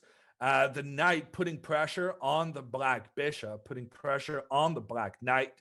Magnus is going to have to exchange, after which the white queen gets in there into the middle of the board. A threat combined with the knight on e7. There's some scary stuff going on. Man, we're so connected right now. The psychic invasion of each other. I'm like camped in your brain and you're camped in mine, and we're not even mad about it. We're like, hey, how you doing? Right? I mean, we are all over this. I'm highlighting moves a split second before you say it. And And now now Bishop. h5 from Artemiev. Wow, Magnus in a bad situation once again. And it's a return to the initial 4 games with No, he played Artemiev knight being f4. up on time. Yeah. He's back to the again original Artie. If you're just tuning in, was Vladislav up on time. That last game was sort of a sign of maybe Magnus finding it, but no, we're right back at a position. Artemiev is better. I agree with you, Hammer. I think h5 was also possible, but knight f4, pretty good as a tempo move to hit the bishop. And Magnus defending once again. And yeah, h5 definitely still on the agenda for Artemiev. Wow, he chooses to strike on both sides of the board simultaneously.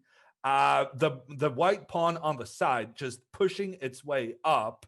It's going to allow white to get the rook into play despite not having moved that rook from the corner. And Magnus now under pressure on both sides of the board. And not for the first time in this match, he's going to be down 2 minutes on the clock. I've never seen Magnus being pressured like Artemiev is doing here on the clock. And now he should exchange queens, put the knight in the center, and then push the pawn forward on the side of the board. Great play from Artemiev. Yeah, I totally agree. And Artemiev he's one of those guys who has made a name for himself. I think more this year, Hammer, than he would have in other years. Not just because of online chess has always existed, but the focus, like due to the global pandemic, people are getting to know this guy, and he's Russia has a lot of really talented super GMs who don't always play in the elite invitationals, and this guy's one of them. Okay, b5 is a reactive move for Magnus. I really like that. He's not allowing the a file to become open. But Artemiev's still better if he finds the right approach. Is it to take and gang up on an isolated c-pawn? Is it knight d5 first? What do you think? I'm really unsure. It's a good move from Magnus. He's trying to get his knight into the middle of the board. Right. And now knight d4 next from Magnus is such a good move for him. That knight is going to be so well placed. I don't really see how Artemiev is going to deal with that. I would say he should put his knight in the center as well. But then what's next? How does he stop Magnus from getting the knight into d4? I think the answer is he can't. So then the question needs to be, how does he prepare for Magnus about to move the knight in? And I'm not sure that was it. Oh, he has rook a2. Okay, so with Magnus moving the knight up, there's a double threat of a fork in 2 directions. But Artemiev manages to defend against both those threats by moving his rook up. He needs to get rid of Magnus's knight pronto. Well, he can play e3 now. Okay, and he does. I like that because one thing to recognize is knight e6 might run into e4 and f3, trapping the bishop. So where does Magnus put that knight? If you go to c6, hammer c5 falls. So I like this move. Well, Magnus is going to put the knight on b5, and now he has the pressure against the pawn on d3, which is the disadvantage of moving forward. And now Magnus has the option of capturing said pawn. And look at that. Look at Magnus's eyebrows right there. I'm not sure he had seen that rook move from Artemiev, exploiting the fact that the bishop and knight couldn't go into that relationship where they were both dependent. Well, let's show it on the analysis board because I want to see the tactic. I think I know the answer. We'll show everyone else. I think bishop b3 would be met by knight f4. Yeah, that's the idea, everyone, is the bishop can't stay on this diagonal safely and guard the knight at the same time. So It was played very quickly. Magnus calculating super quickly that he couldn't take the pawn. So just want to show that for everyone. But even if he But didn't take it, Hammer, right? Looking at the analysis board, this is still a position that Magnus is holding. Whoa, c4. I think Magnus is under big pressure. Though I must say, Magnus was not expecting Artemiev to make that pawn exchange. Now the knight comes into play, attacking both the rook and the pawn, and it seems like Artemiev is just shutting down this game for business, trading off the remaining pieces. And it looks as though Magnus, despite being under pressure both on the board and Yep. on the clock, he's about to secure a draw and keeping the match tied. Yeah, and despite the timing disadvantage too, which we've been highlighting, that Magnus was not up on the clock again like he was in the last game. But if he holds Hammer, he gets white again, and we've seen how well he played in that d4 Slav. So this is a good draw, I think, for Magnus's black, given that he puts Artemiev in a position to prove that he can do the same. Yeah, and it's not the Artemiev we saw earlier, where he understood that once he has the time advantage against Magnus, he really needs to put pressure. Artemiev here just trading pieces despite being a minute up on the clock. That suits Carlsen just fine. And let's bring up the analysis board to see maybe where he could have gone wrong, because it was right here with the c4 move where Artemiev made that decision you said to just start trading, and ultimately he went for this massive simplification. What was the move he could have gone for on c4 instead is the question. Well, I wanted e4. E4, and then maybe even d4. Yeah. Yeah, I was actually going to go e5 after. Kick the knight. Even better. I love it. Just try to push black's pieces back. Right. Okay. But instead, Magnus got what he wanted, and now they're just having a trade show on the main board.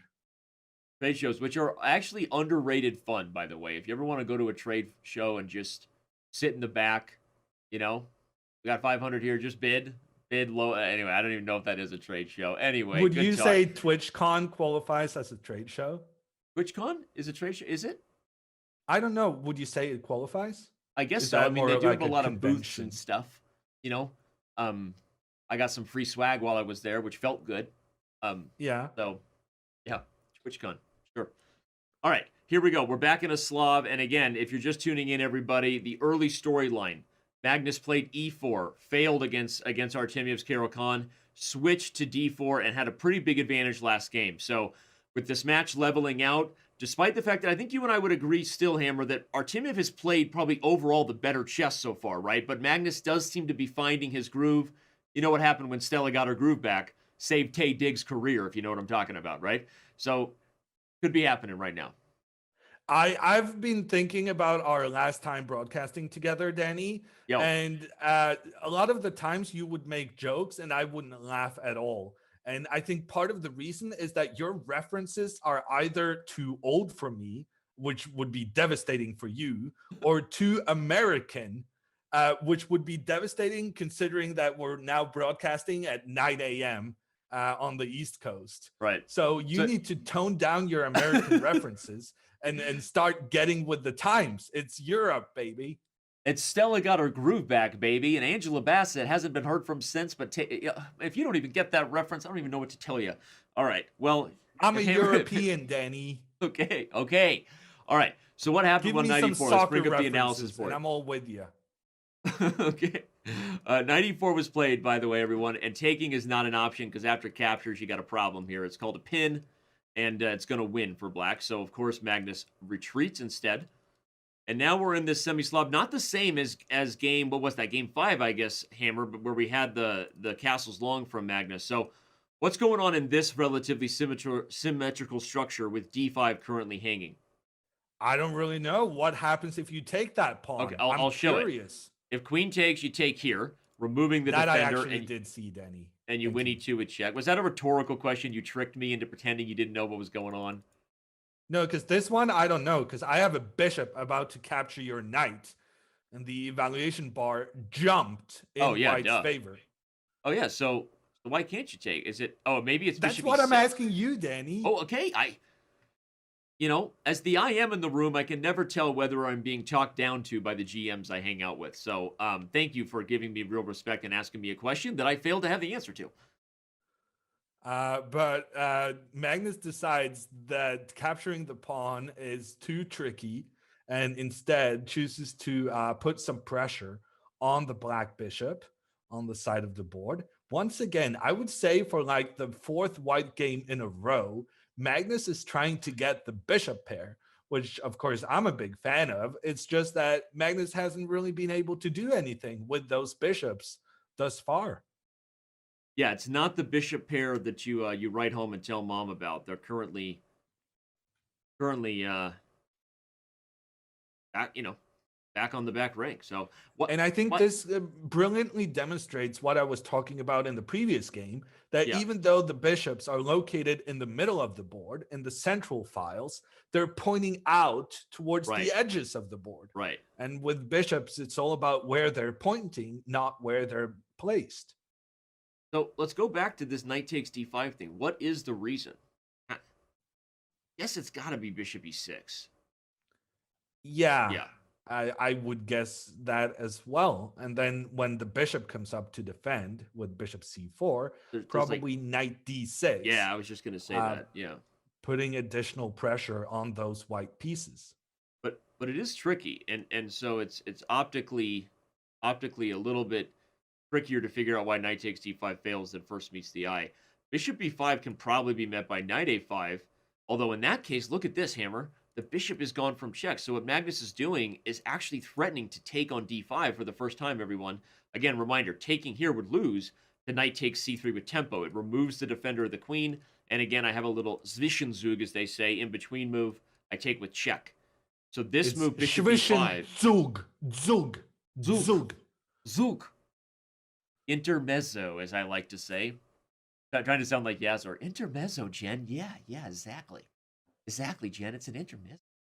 You got a European audience now. You got to get that German pronunciation. Okay, queen takes d5. I like it. And again, everybody, the point is knight takes c3. You can trade on d8. Zwischenzug, right? Because there's no knight takes e2 with check. Does that work for you? Yeah, and I'm wondering what was Artemiev's plan against this? Because he just lost a pawn. Straight up. No cap, as my kids would say. Straight up lost a pawn, no cap. You know what that means? Or am I cooler than you all of a sudden? I'm familiar with the expression. Yes, thank you. Okay. My 15-year-old told me last night when I said no cap at dinner, he said, "You're no longer allowed to say that. You are you." Anyway, people are like, "Dan, you have a 15-year-old? What?" Yeah, trickiness is about to happen here. Yeah, Artemiev just offered a knight to Magnus. And what's happening then? Because if you capture the knight, the bishop is going to force the white queen away. I think we're going to need the analysis board for this, Danny. Yeah, let's do it. Let's bring it up. Bishop takes c6. Oh, okay, he didn't play, but bishop takes c6 was going to be met by bishop e6, I assume. No, I don't think so, Danny, because then the queen can move. Right, and like then g5. When the rook captures, you get that pawn with the fork. Do I have the fork emote? No, you're not wrong. Although I don't know that actually winning. I think Black has weird moves that he's maybe holding on with. Either way, Magnus, he makes this, I guess, mature decision not to go all in, retreats and says, "Hey, I didn't need your knight because I've won a pawn." Yeah, and he's respecting the bishops, which I respect. I love that. He respects the bishop. You respect him. A lot of respect flowing around. By the way, the threat in that position was e6, trapping the unrespected lady in the center. So knight e5 frees the f3 square as a retreating move. Yeah, so Magnus got the pawn, but his queen got stuck in a precarious situation. And now Artemiev is about to kick that queen back and then try to get back the pawn. What the? He's got bishop e4, dude. That's the idea. But why is the computer still giving advantage for white? I have no idea. The queen is in trouble. Knight We takes pay you for f7. stuff like this. Knight takes Knight f7. takes f7. The queen gets out. What There's a a counter move. threat against black's queen. The tempo analysis board. The point, everybody, is if knight takes, you get here. And if you take the queen, I still end up being up material. Or do I? Am I just down a piece? No, I'm up the exchange. I forgot I have 2 rooks. And if you take with the rook, I guess it's queen e6? I don't know. And Artemiev chooses to do neither of those things. What is going on? Dude, Artemiev there's a moving double the check. queen. Double check. There's no, by the way, no queen g8, everyone, because knight guards f7. But Magnus got his queen out of a bad situation while simultaneously defending his knight on the edge of the board. And right now, Artemiev is down 2 pawns and a rook in exchange for a knight, and that's just not good enough. Well, and he's rubbing his eyes. I'm the guy who woke up at 4 a.m., buddy. Let's bring back the analysis board to show how crazy that was. This move, queen c7, I think was based on knight h6 check. Maybe Artemiev just missed queen g5 straight up, everyone. Queen g8 was not a threat because the knight guards f7. Don't fall for a failed Venus flytrap. I think Artemiev just missed queen g5 just based on his reaction, right, Hammer? Well, he must have. And now Magnus pushing the pawns forward in the center. This is a highway to the win. And for the first time in this match, Magnus is going to take the lead. Who had that on their bingo cards? Magnus taking the lead in game 7. First of all, you just referenced bingo, and I love you for it. Just mark that off my bucket list. Somebody else makes an unnecessary pop culture reference on a chess show. That was great. No, you're right. Who had that? And again, Hammer's not joking, everyone.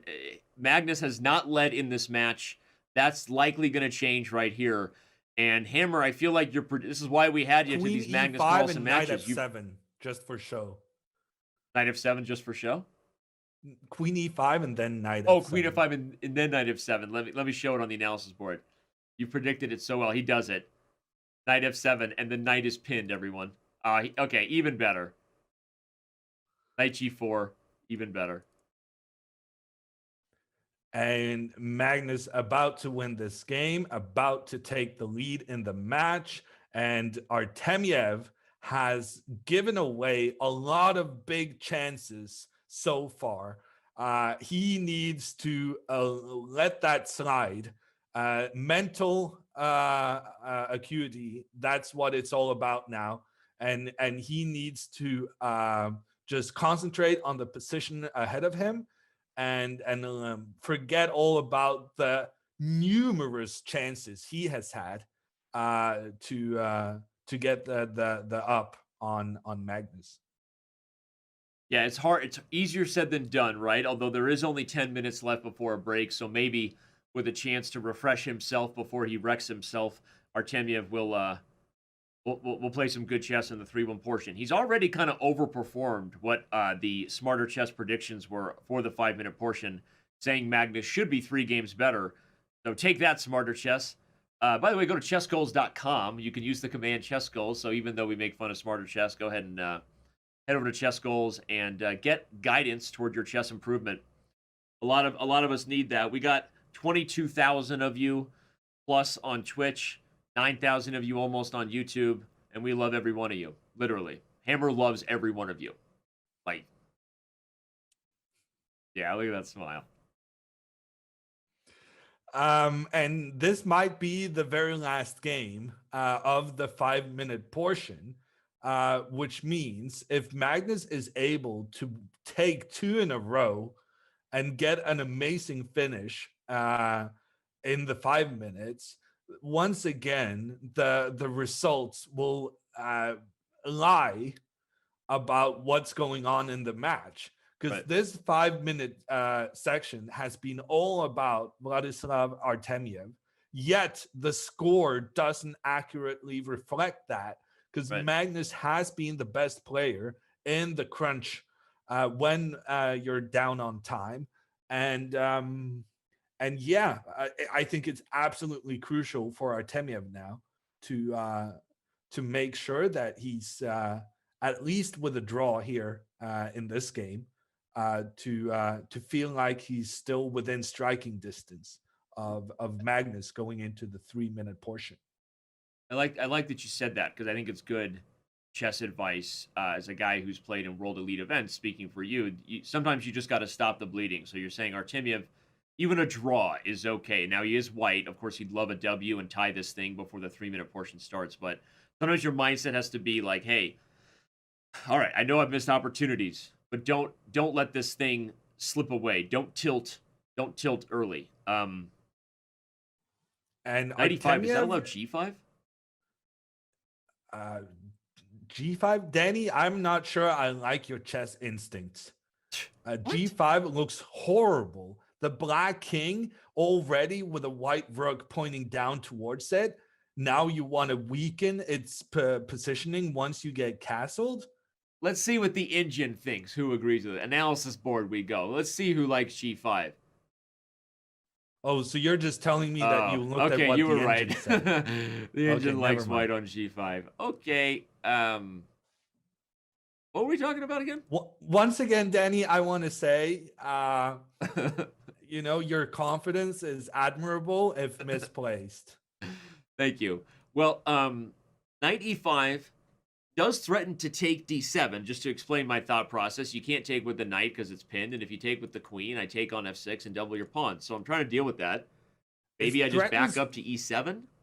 It threatens pretty much everything, Danny. But I'm wondering what happens on bishop C3. That has to be the attempted punishment. Oh, let's do it. If the bishop can get in there and attack both the rook and strike that, Danny. Artemiev just sacrificed his rook. Knight D takes C4. What the bleep? Look at that. Bishop takes E1 is met with knight to D6. And the WTFs hit the chat. Why the face? Why the face, Magnus? But is Magnus now just going to castle? Magnus's king is in a real state right now. But on the other hand, the computer evaluation is very much more black than white, meaning that black with the best moves should have an advantage. That being said, white has all of these pieces pointed in towards black's queen, towards black's king, towards pretty much everything. And in addition to that, Magnus is severely down on time. He's down 2.5 minutes on the clock with his king in trouble. This might be the epic comeback and the kind of win Artemiev needs right now. If he can win in style, equalize the score going into the 3-minute portion, he's going to be on a real high, with Magnus wondering what on earth just happened. This man just completely annihilated me. Well, B5 is played. WTF now means where's the fork, because it no longer exists. The bishop guards D6, so there is no Chekaruski here. B5 is a heads up. I mean, look at this position. There were a lot of ways it could go wrong. Taking E1, allowing this move would have been bad for Magnus, as I showed quickly. Castles is bad because the king gets blown open, and here we go. So Magnus finds the cool-headed B5, kicking the knight while you guard D6, and this rook is still hanging. So I know you went hype champ over there on Artemiev's comeback, but I'm going to say I think Magnus is going to Kembe Mutombo on that. Not in my house. Look at that move, B5. People outside of that's not entirely true, but I'm not too familiar with basketball. Hey, the U.S. is kind of the home of basketball. Every time Norway, rising basketball capital of the world. I called it here, 2030. Anyway, B5. I think I deserve some credit just for knowing that guy was a basketball player. That's probably because you've subscribed to my channel and you got that Mutombo emote. Now you talk, because I get to use my emote for the first time today. But Artemiev now taking a long think. There's so many pieces under attack right now. and Vladislav is going to have to give up at least one of them. But the question is, which one? He opens up for the rooks on the edge of the board. He's probably going to make the trade. And what's happening then is Magnus going to move the queen away from the protection of the king. I have no idea what's going on, but Artemiev really should have an idea, because he spent 2.5 minutes considering the consequences of his play. But it seems the time he's advantage still undecided. Is gone. Right? You were highlighting earlier the time advantage, and its position is still close to level, although it's one of those level positions according to the computer, and humans are like, what is going on here? There's a million pieces hanging, and so this is one of those positions I'm just going to predict. The next move, within the next 3 moves, the eval bar hammer is just going to go nut. Like, someone's going to blunder here. You can't maintain balance in time pressure in such a nutty position. Yeah, but I think Artemiev is going to blunder, because the fact that he spent so much time means that he cannot find anything he's happy with, which means he's probably just going to end up in a bad position. And the eval bar supporting that in the first move, Magnus actually moving his queen away from the king, despite the king desperately needing protection. Magnus is just happy to get that queen away from White's bishop that was pointing in dangerously towards the queen. Yeah, you called it, and I was highlighting taking with the queen because of the battery earlier, and now I wonder if that pawn is just capturable. By the way, with only a minute left, more than likely this is the last game of the time control. One of your last chances to subscribe, throw us your prime to see what happens in our primetime smackdown. This week we got wrench versus hammer, a couple of tools, huh? A couple of tools in the old tool shop, throwing around wrench and hammer. And I think Magnus should castle now to get the king into safety, and he does do that. Magnus now with the safer king, with the better pawn structure, with more time on the clock. Yes, he's a pawn down, but look at those bishops pointing in towards White's position. Yeah. We've had a big turnaround. Magnus was on the defensive. Now he's given up a pawn, gotten his king into safety, and now it's his bishops ruling the board, creating trouble for Artemiev. And it's looking as though Magnus is about to get 2 in a row here, finishing the 5-minute time control, really seizing the moment and getting a big advantage going into the first break. Well said. Yeah. Magnus moving in the forces towards White's king. Artemiev tries to do the same with his queen, but there was a knight. Magnus just captures the knight, and with that, he wins a piece. He tries to create some counter checkmating threats here, Artemiev, but Magnus moving his knight back seems to have things under control, because now he can capture the rook. I was going to say, even bishop c8 was a funny move. Anyway, but what he does is good enough, clearly. Artemiev runs out of pieces, and Magnus winning 2 in a row. We talked about how crucial it is to get that big advantage of tilting the opponent while at the same time getting a solid lead in the match. Magnus just did it. He had a slow start, but he's getting there, and he's going to be lethal in the 3-minute portion as well. It's crucial for Artemiev to keep this distance of just 2 points. Magnus is capable of running away with it, and that has to be Artemiev's priority right now, to just stop this good phase Magnus is in.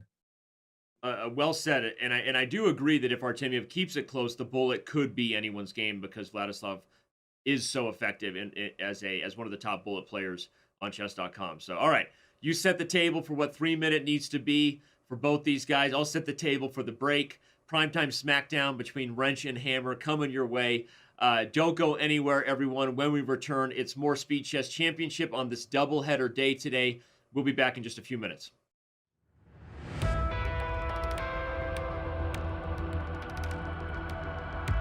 Okay, Hammer, are you ready to feel bad about yourself? I just want to say that when I get kids, I want them to be as bold and brave as you. Volunteering to play me in a bullet match, knowing you're gonna get destroyed, Right. it's an admirable trait. Well, people have also said, like, Danny, how come you have no pride? How come you self-deprecate so much? How come you put yourself in masochistic situations? So you want them to have those traits too? This is the face I of suppose so. a beating. I guess. Dude, I know this is gonna sound shocking to you in the audience. I don't plan on losing to you, bro. I don't plan on it. Let's go. Ready? Okay, set, let's go. Oh my god, I forgot you play this crap. What is your deal? Yeah, how about that? You like that? How about that? How about that? The pawn. How about no, this is a winning position for white. Oh yeah, that's right. I forgot you play crap. You play crap, and then you know the crap so well that it's hard to compete with the crap. I think you will find that's a pawn up for me. I'm up to here with your crap. How about that? Oh, interesting. A bad move by you. Fine, Wow. have your pawn back. Thank you. Thank you. This is one of those positions that should be worse for me than it is, but you messed up so bad because you're so distracted by me. Happens to a lot of people. I think you will find that's not really what's happening here. Oh, yeah? I think you will find that you need to respect the bishops, and you have failed to do so in this game. I need to respect the bishops. Shh. I don't need to respect the bishops. You need to respect the bishops. I am, though. He thought you were going to get d4 check move. I actually did give you d4 check. That was so irritating. Oh, it's so funny too. Oh my gosh. Okay, thank you. Free pawn. Because I was so focused on Fast pawn. I hate you. I hate you right now. Endgame. I hate you so much. Endgame, yeah. No, I mean, I can even tell you what moves you should play, and you still don't play them. I wasn't even looking for d4 anymore. I had too much. I respect. literally I'll never make that told mistake you. again. I literally made you aware that was an option. Okay, well, guess who gets the white pieces now, bro?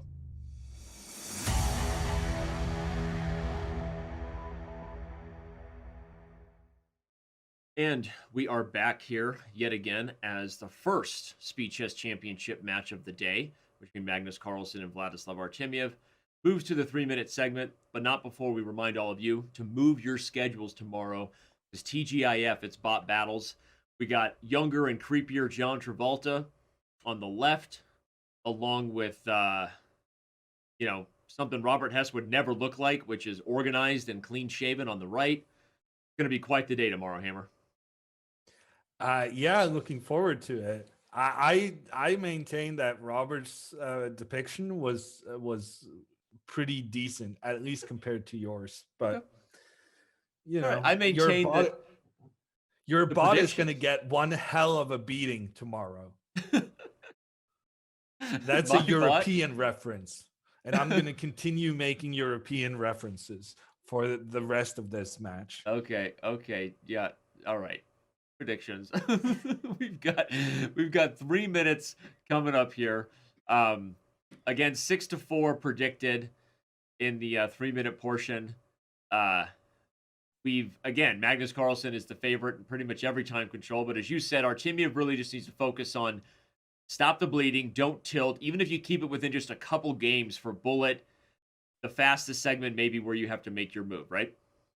Yeah, all right now, having lost 2 games in a row, it's all about mental and being able to just continue how he's been playing so far without thinking too much about the disappointing results he's had.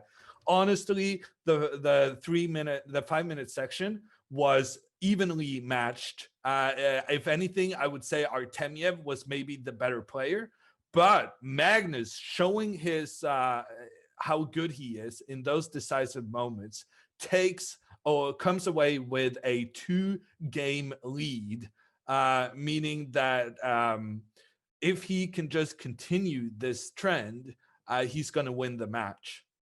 Also showing how much he can pack it in right there. Magnus had a real cheek full there. That's a nice, strong jaw when you can fit that much food in your mouth and still manage to chew it down with no Did swallowing you see problems. the picture he had on Facebook, Danny? He had his birthday brunch a Yeah, couple of yeah, days ago. That plate was packed, I'll yeah, tell you. yeah. Well, all right, we're gonna have a packed show for the rest of the day, so don't go anywhere. Still more than half ahead, and then we have Nakamura versus Fedoseev. But here we go. The 3 minute begins in 5, 4, 3, 2, 1. We have liftoff. And Magnus, once again, starting with the white pieces, but he has been moved off his plan A. Initially, he was playing the king pawn openings, but Artemiev's Caro-Kann was just too strong, and Magnus chose to switch to the queen pawn openings. Now, I'm not seeing Magnus make any moves here, and his connection bar has dropped big time, right? Yeah, is he even aware the game has I started, don't think so. Danny? Maybe the team can tell him to refresh or something. He seems to have lost connection with the. Oh, there he goes. Now he's. Oh, wow. And now he's very unhappy. Yeah, I don't know what happened there. He lost his connection, and now is he aware of it's his move or?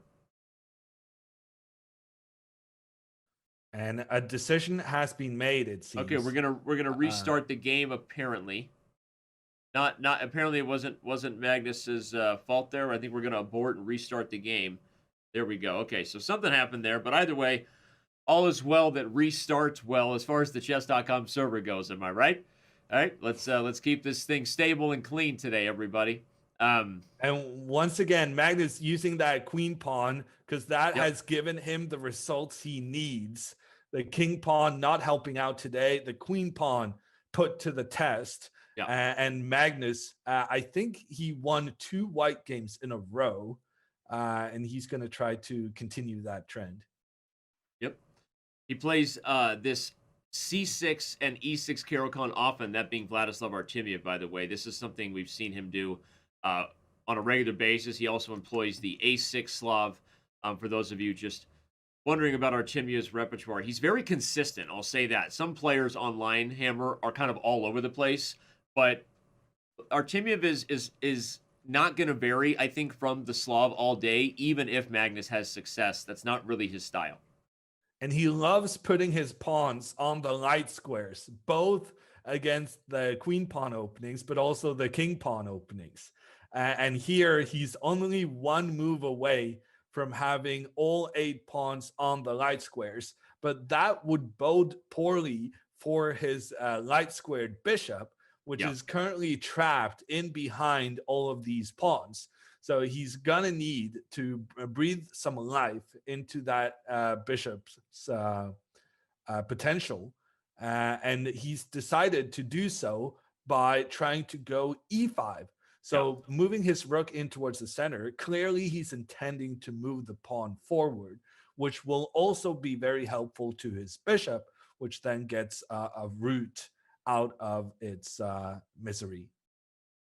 Yeah, and what you highlighted is the typical way this structure goes, right? It starts out passive, everyone, but very often, I was just going to say, b3 is a great move that stops it. Very often the plan, when the exchange happens, is for black to kind of liberate the pieces with either e5 or c5. In this case, he doesn't have to do it because Magnus traded, so he takes with the e-pawn, making sure at some point the light square bishop will have life, maybe on this f5 square. But what did Magnus get in the meantime? Pressure against the c6 pawn, so instead the bishop stays passive and tucked away, defending. Yeah, really interesting position, and I want to point out that one of the most difficult things about the speed chess format is adjusting to a new time control. These guys have been spending the last hour and a half playing 5-minute games, but now time has been cut.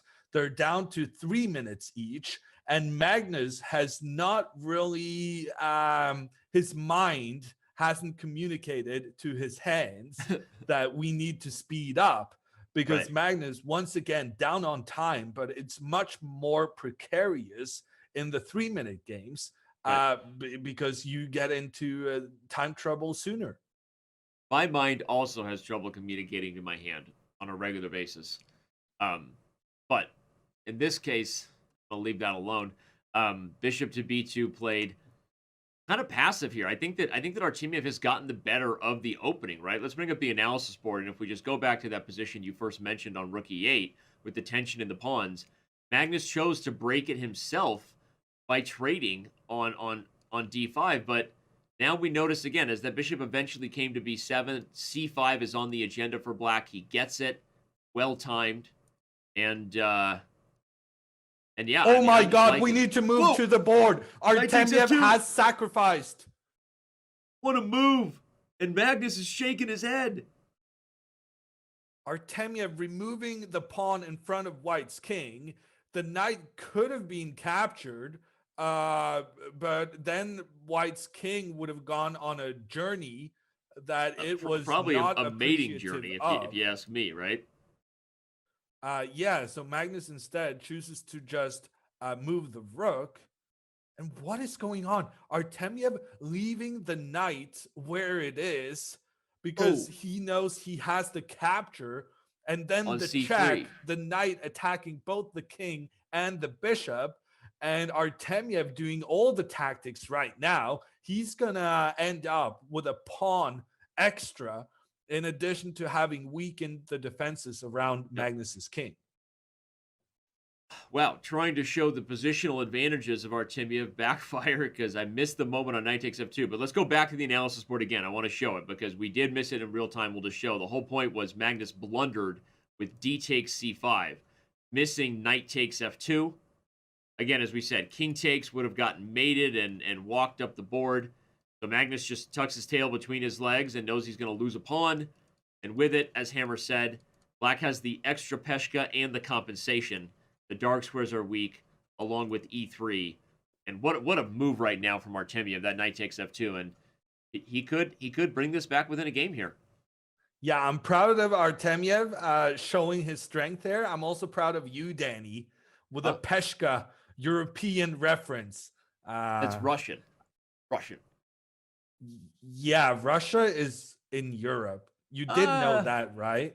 Right. I mean, as a guy that's spent some time there, and I speak a little bit of Russian, I'd rather you refer to us by the proper name of Eastern Europe. Okay.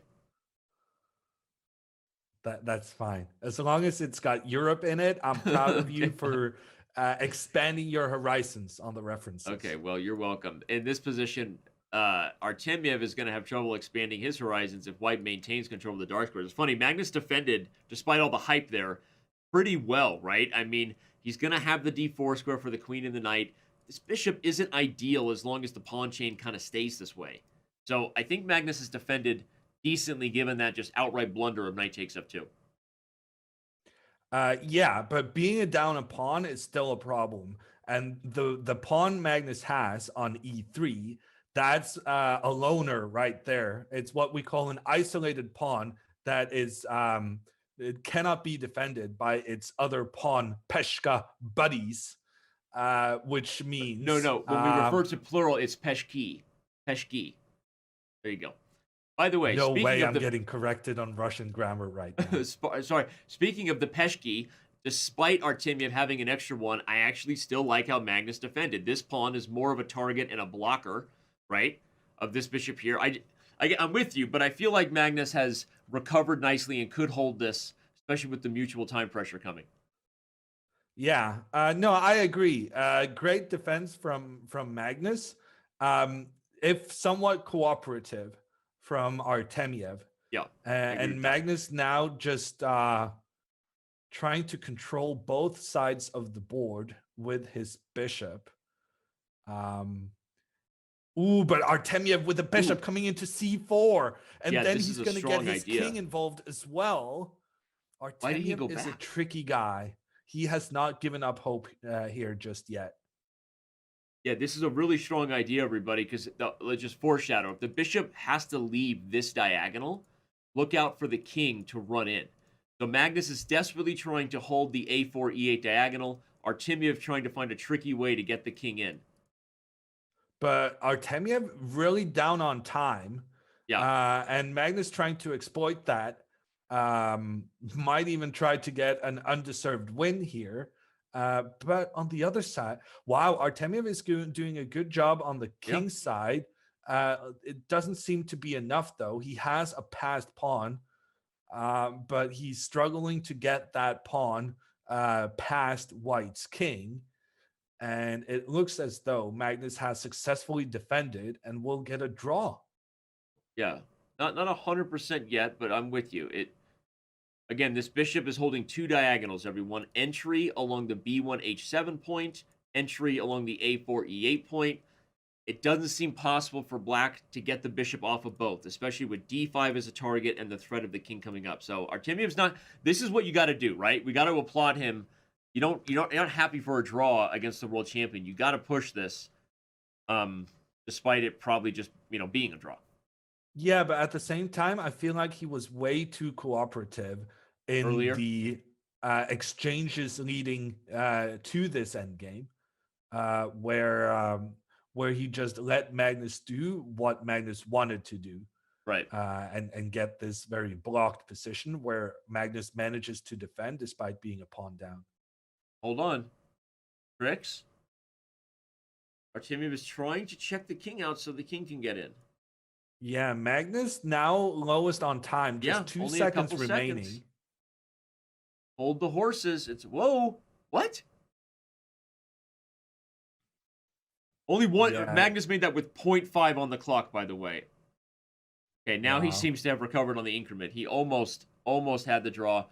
Artemiev actually offered it, and Magnus declined it, but they reach it the old-fashioned way with perpetual. So I'm with you. I think Magnus, that was more of a moral victory for Magnus than anyone else, because Artemiev was the one holding the cards, and he kind of let Magnus have his defensive way with it. Yeah, I think Artemiev has been brilliant in this match. He's just not using the chances he's getting. And, at this level, you get punished for that. You don't get that many chances against Magnus, Right. and you got to take them while they're there.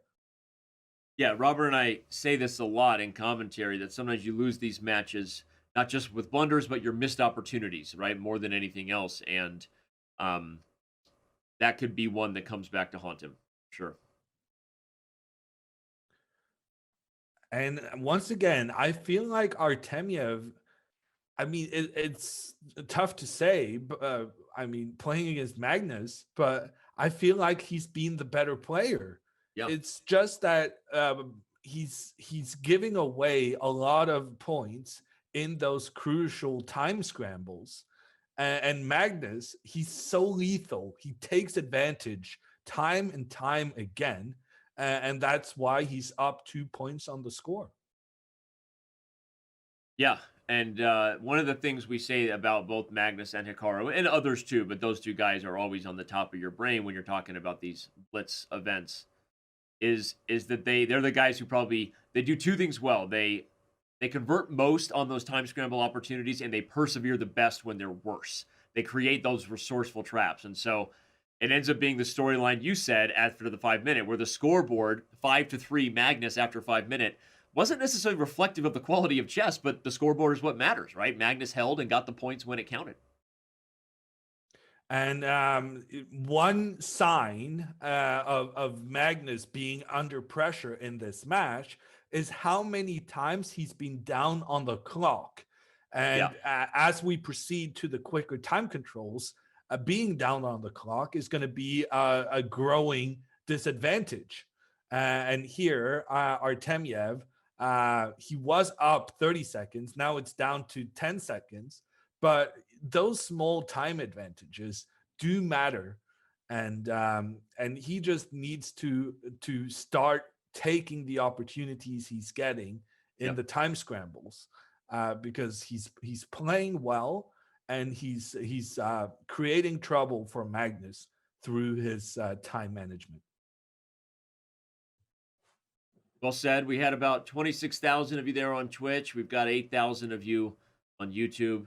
Chess TV, we see you over there. Thank you, everyone, for your support. And thanks for being here. We still got a long day ahead. I see some people asking when Hikaru plays. He plays right after this match. And for those of you that were with us very early, we actually had about a 10-minute delay due to some fair play technical difficulty. So it won't be too long of a break after this match before Hikaru and Fedoseev kick off. So thanks for being with us on this. Will now be an SCC Thursday. Yeah, what a day. Yeah. All right, we've got it. Good. Well, I was going to talk about the Fedoseev match, which is maybe inappropriate considering that we got Magnus playing right now. Right. And actually, I changed my mind because we're going to have to talk about the fact that Magnus is already down to 1 minute on the clock, despite there not even having been played 20 moves total in this game. Magnus's time management has been complete shambles. And it just feels like a question of time before he's punished for it. I like this move, rook c8, by the way. It was threatening a common kind of hedgehog tactic of knight d4. Let's show it on the analysis board because the advanced players, it's a little bit of an important point. Something like this played, you have to watch out for this. See, the computer loves it for black. You take with the c-pawn, win the bishop pair, and usually have the compensation with it. So Artemiev immediately plays queen b1 on rook c8. Good little tactical pattern. It brilliantly illustrates that top players never like having their queens on the same file as their opponent's rook. Right. And precisely that theme is what Artemiev used now to open up the position and put pressure on Magnus, because Magnus made the mistake of putting his queen on the same file as the white rook. And as a consequence of that, Artemiev got his bishop in a good position, pointing down towards Black's camp, and now also involving the knight. Artemiev still up 50 seconds on the clock. Is this going to be his comeback game? In that case, he can he cannot equalize the match, but he can get it down to a 1-point lead for Magnus. Yep. But just as importantly, it will be a huge boost to his mental, that he's been able to cut Magnus's lead and put pressure on him continuously in these 3-minute games. Yeah, couldn't agree more. And note bishop d6 is releasing the Titan, if you will, over here on the queen side. She's got her eyes on the b6 pawn, and Magnus now down to 20 seconds. Again, Magnus is in huge trouble. Yeah, and this is the comeback game. Artemiev's going to get it. It's going to happen now. In the time pressure, we see Magnus kind of shaking his head, just frustrated with the way he's played. Since the start of the 3-minute portion, you had a Freudian slip a minute ago, partner, where you almost said that a win by Artemiev would tie the match. And that tells you how we feel today, everybody. Artemiev is right there, almost like he should have won last game, right? I mean, this is Artemiev's... I think he has the ability to keep this thing close. And now he needs to be careful about his bishop. The bishop is retreated. Yep. And Magnus inviting the endgame, despite being down a pawn, should tell you how much Magnus trusts his ability in endgames. And Artemiev, I dislike how he's been spending so much time here the last couple of moves. He should just get that bishop into e7, attack the black rook, and then come in with the knight as well. Magnus being pressured here by white, and it feels as though this is Artemiev's game, but he wasted his time advantage. He spent too much time, and despite being 40 minutes up, now he's down by 10 seconds, and Magnus trying to get rid of as many pieces as he can to equalize this game. Yeah, now he's trying to get the pair of bishops off, because the knight would probably hold its own okay with all the pawns on one side of the board. Again, no way. Artemiev's bishop is trapped. It's going to end in a draw. Cannot get out. Whoa, wait. Magnus has more than a draw? No, it's going to be equal. But, whoa, wait a second. Oh, my gosh. Suddenly, black is the one playing for a win here. And I was just going to say, despite everything we've talked about, Magnus puts himself in a position through persevering, being resourceful, that the result of this game is not going to indicate what most of the moves showed us, which was Artemiev played like a boss. But like you said, Hammer, he's losing it in these time scramble crucial moments. And I really dislike that he spent all his time advantage. He had 1 minute to 20 seconds, and he spent it all without really figuring stuff out. I Right. think this game is still going to be a draw, but Artemiev continuously being down to just seconds on the clock, that's uncomfortable. Yeah. And you could easily see him getting into trouble and maybe even losing And now due here to the comes, pressure Magnus is currently putting on White's pawns. and note that Magnus is kind of in that position with house money here, Hammer, right? Even though I agree with you, objectively should be a draw. The two pieces are better than the rook, everyone, when everything is stuck to one side of the board. The rook would rather flex with multiple passed pawns, these sort of things. So Magnus can play this position, even if he can't win, for quite some time and with very little risk.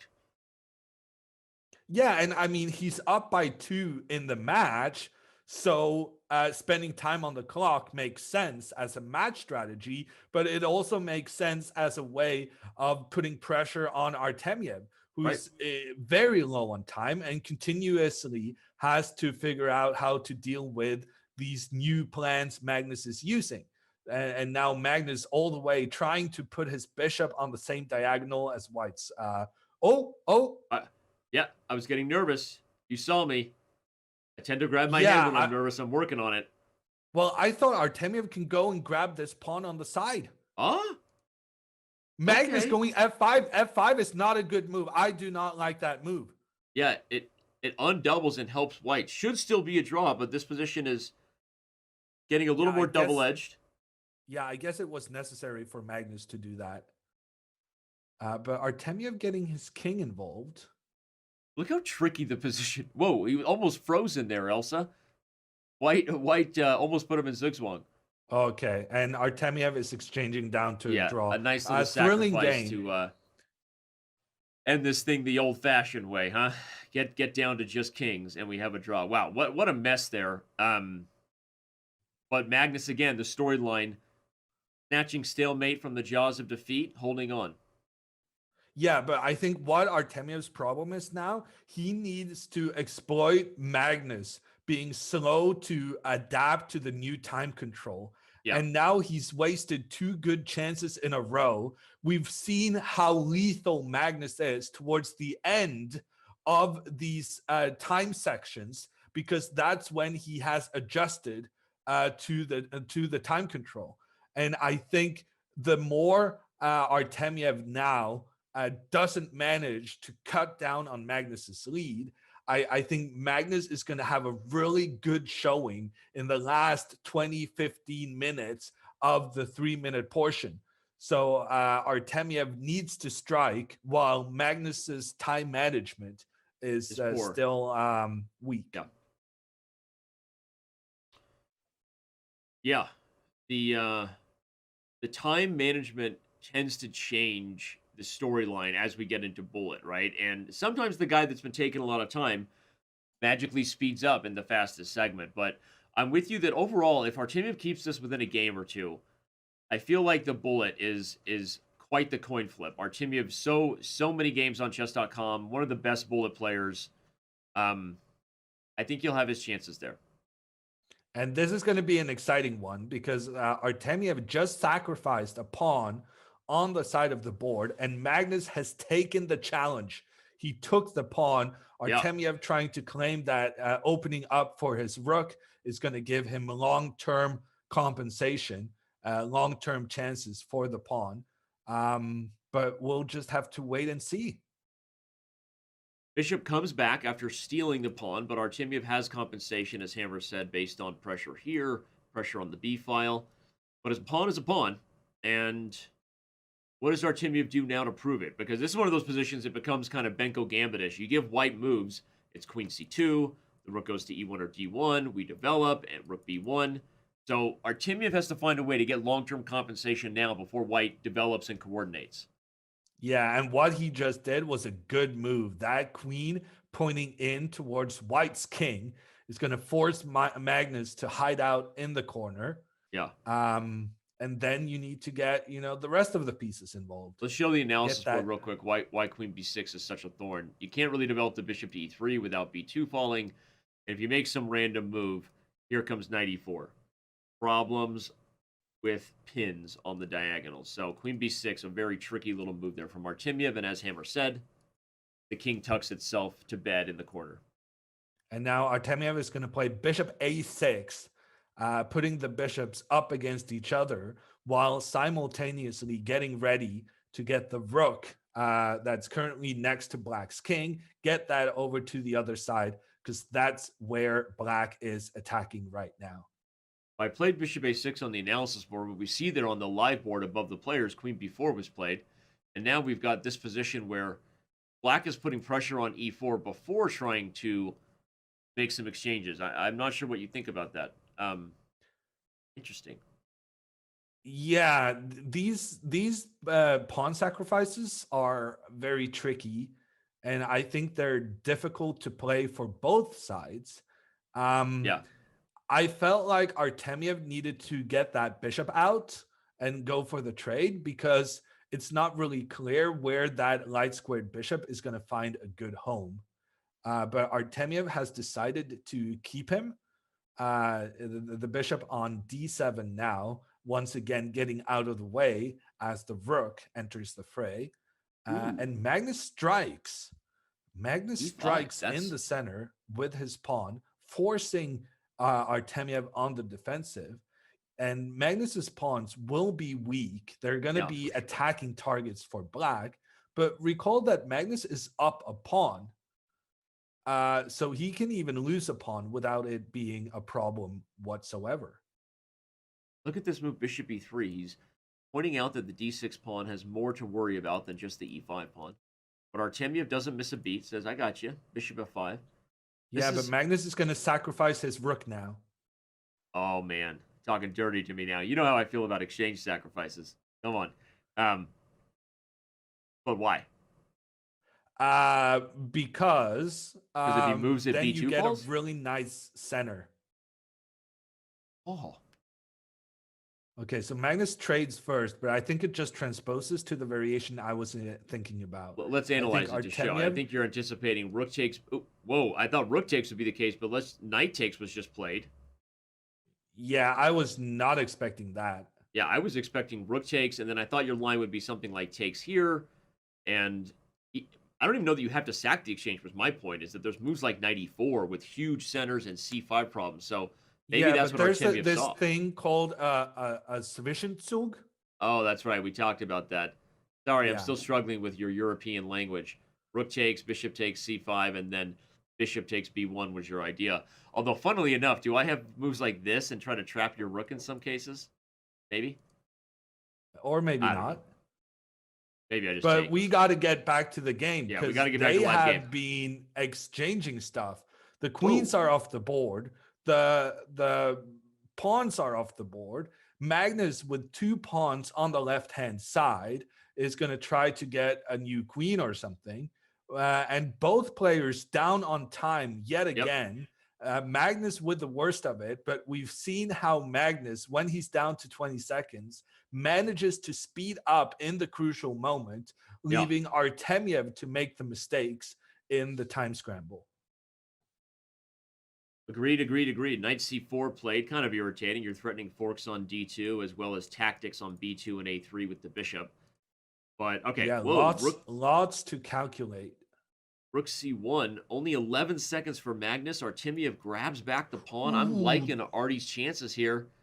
Yeah, that knight coming into d3 is nasty. Yeah. And Artemiev coming with... And Magnus sacrifices his rook in an attempt to create complete chaos on the board. Artemiev responds with a rook sacrifice of his own. Artemiev currently up by a knight in exchange for a pawn. Danny resizing the board at the right moment yet again. And but it seems like Artemiev gets a hold of that white pawn that was 1 square away from becoming a new queen. And once that pawn is removed from the board, it does seem like this is Artemiev's moment. His sacrifice in the opening about to pay off as his knight moves to the edge of the board to eliminate the last pawn from Magnus. And he goes after the pawn. Magnus tries to give a check.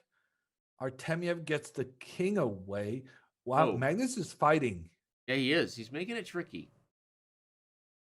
Wow. What is going on here? I have no idea. I mean, I Black should be recall- winning, but classic Magnus.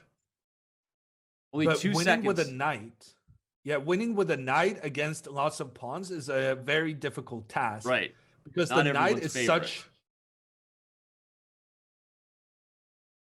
I mean, he's going to kick the king back with h4 at some point.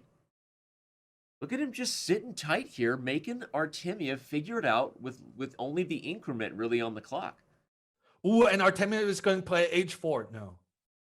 Oh, what a nice idea. By the way, look at the knight, a unicorn, if you will, Yeah, holding but everything. What What a great and position. Magnus is upset. He didn't Yeah. see this idea. Brilliant play from Artemiev. Absolutely. Who managed to get his knight in a defensive position. Magnus is furious with himself. Let's bring up the Apparently he analysis board thought- again. And Magnus is furious. Artemiev brings this thing back to within a game.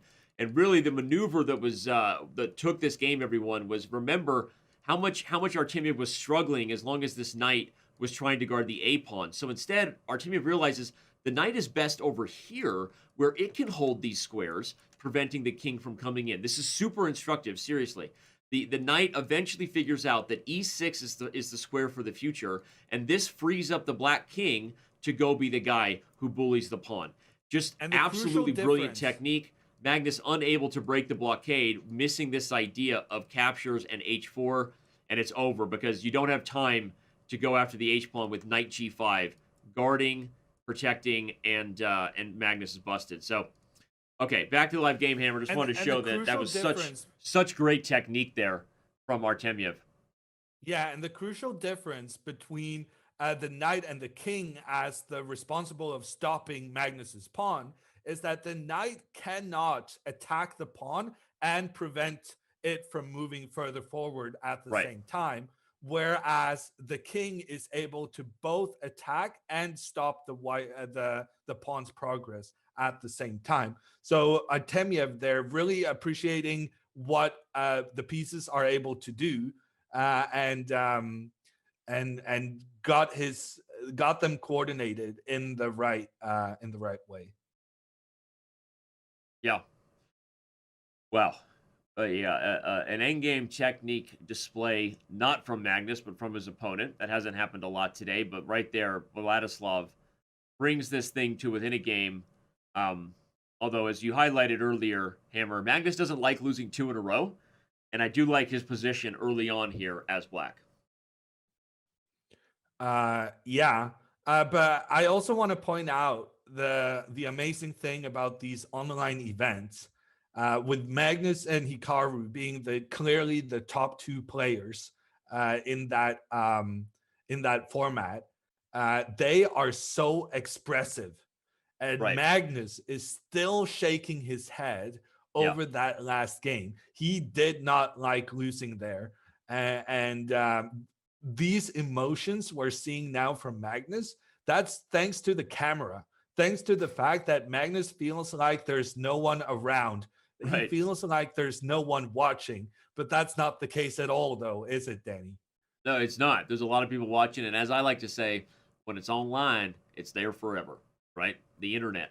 So you gotta when you get a clip of these guys, it really is great though, jokes aside, because you see, the emotions, the fighting spirit, right? Chess hasn't always been known for that, but I think the online format and the up close and personal views we get of the players has kind of brought that to life. So, all right, Magnus shaking his head. He needs to move on and focus on this one. Artemiev has kind of equalized now. He was a little bit worse. What's going on now? It's a tricky position. Chances for both sides. What Magnus has done well in this game is that he's up on time, and time management has been a problem for him throughout this match. But funny, Hammer. I was going to say that. Notice that am I right? Do you remember it correctly? Like I remember it like I do, which is, I feel like every time Magnus has lost, the next game he ends up being way up on time. Yeah, No? he's got some of that Yeah. anger, frustration manifesting itself into just a quick play in the next one. And frankly, Magnus playing quickly, trusting his instincts, that's just as dangerous of an opponent as Magnus questioning his decisions and using a lot of time. Knight d5, I thought would be followed by bishop to f6. We'll see if Magnus goes for that to challenge the diagonal here. Rook to c1 maybe threatens knight c6, so you got to watch out. No, Magnus says, I'm good on that. I'll play bishop f6 anyway. Yeah, good job by Magnus getting his bishop to counter Artemiev's bishop. And we got a big change. There's tactics here. Rook c6, bishop b2, knight e5. Am I right about that?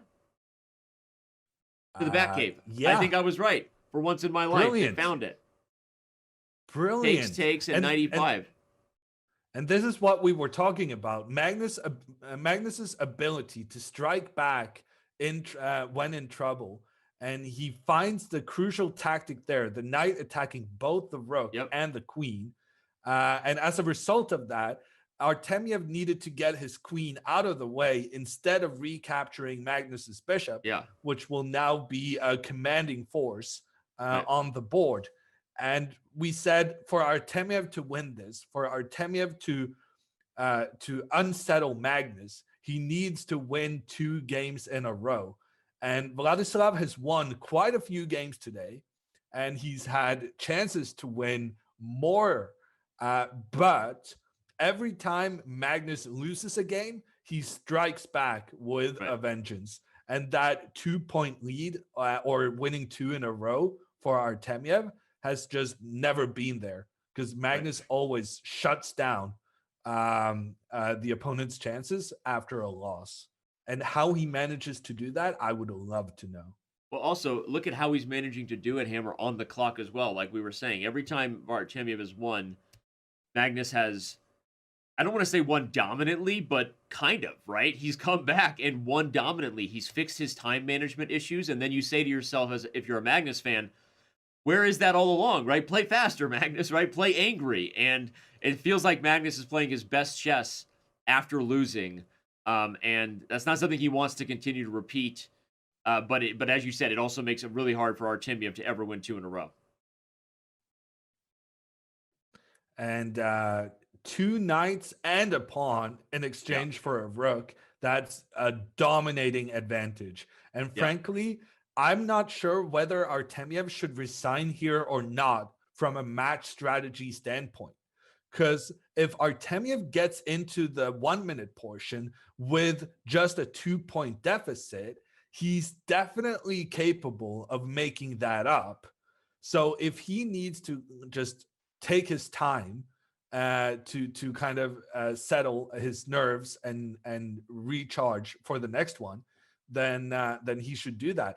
That being said, Artemiev now causing some troubles. He managed to capture one of Magnus's pawns, and it's infamous that 2 knights are notorious Notorious BIG. That word. Who is Notorious BIG? Oh, look at the fork. They're bad at coordinating, but let's show that on the analysis board real quick. Pawn across. Biggie strikes again. Biggie. Oh, can't you see? Sometimes the fork, it hypnotizes me. Look at this. Knight to c3. You can't take b2 because of knight to d3 check. That was why the game ended so quickly, everyone. Artemiev was trying to hold with the rook, but no, knight c3 punishes the move king f2, and after the move king e3, you get the queen. So there you go.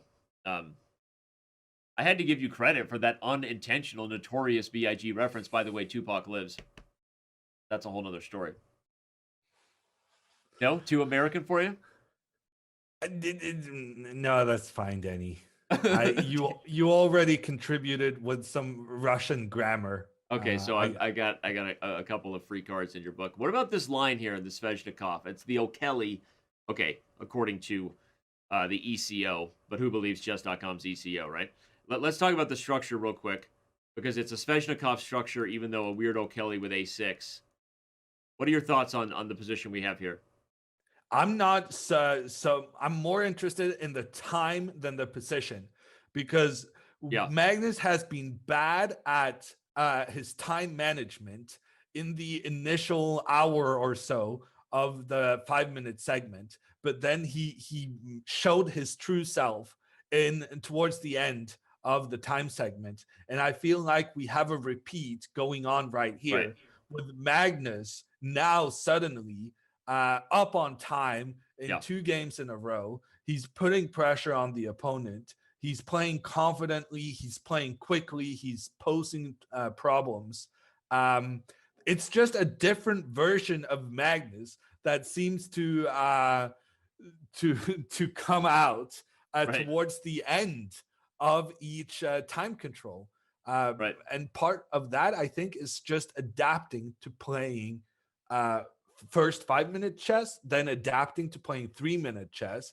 Magnus has fully adapted. He has the pace now for creating maximum damage in 3-minute chess, and he's about to steamroll Artemiev with his bishop and queen and rook all pointing down towards that black king.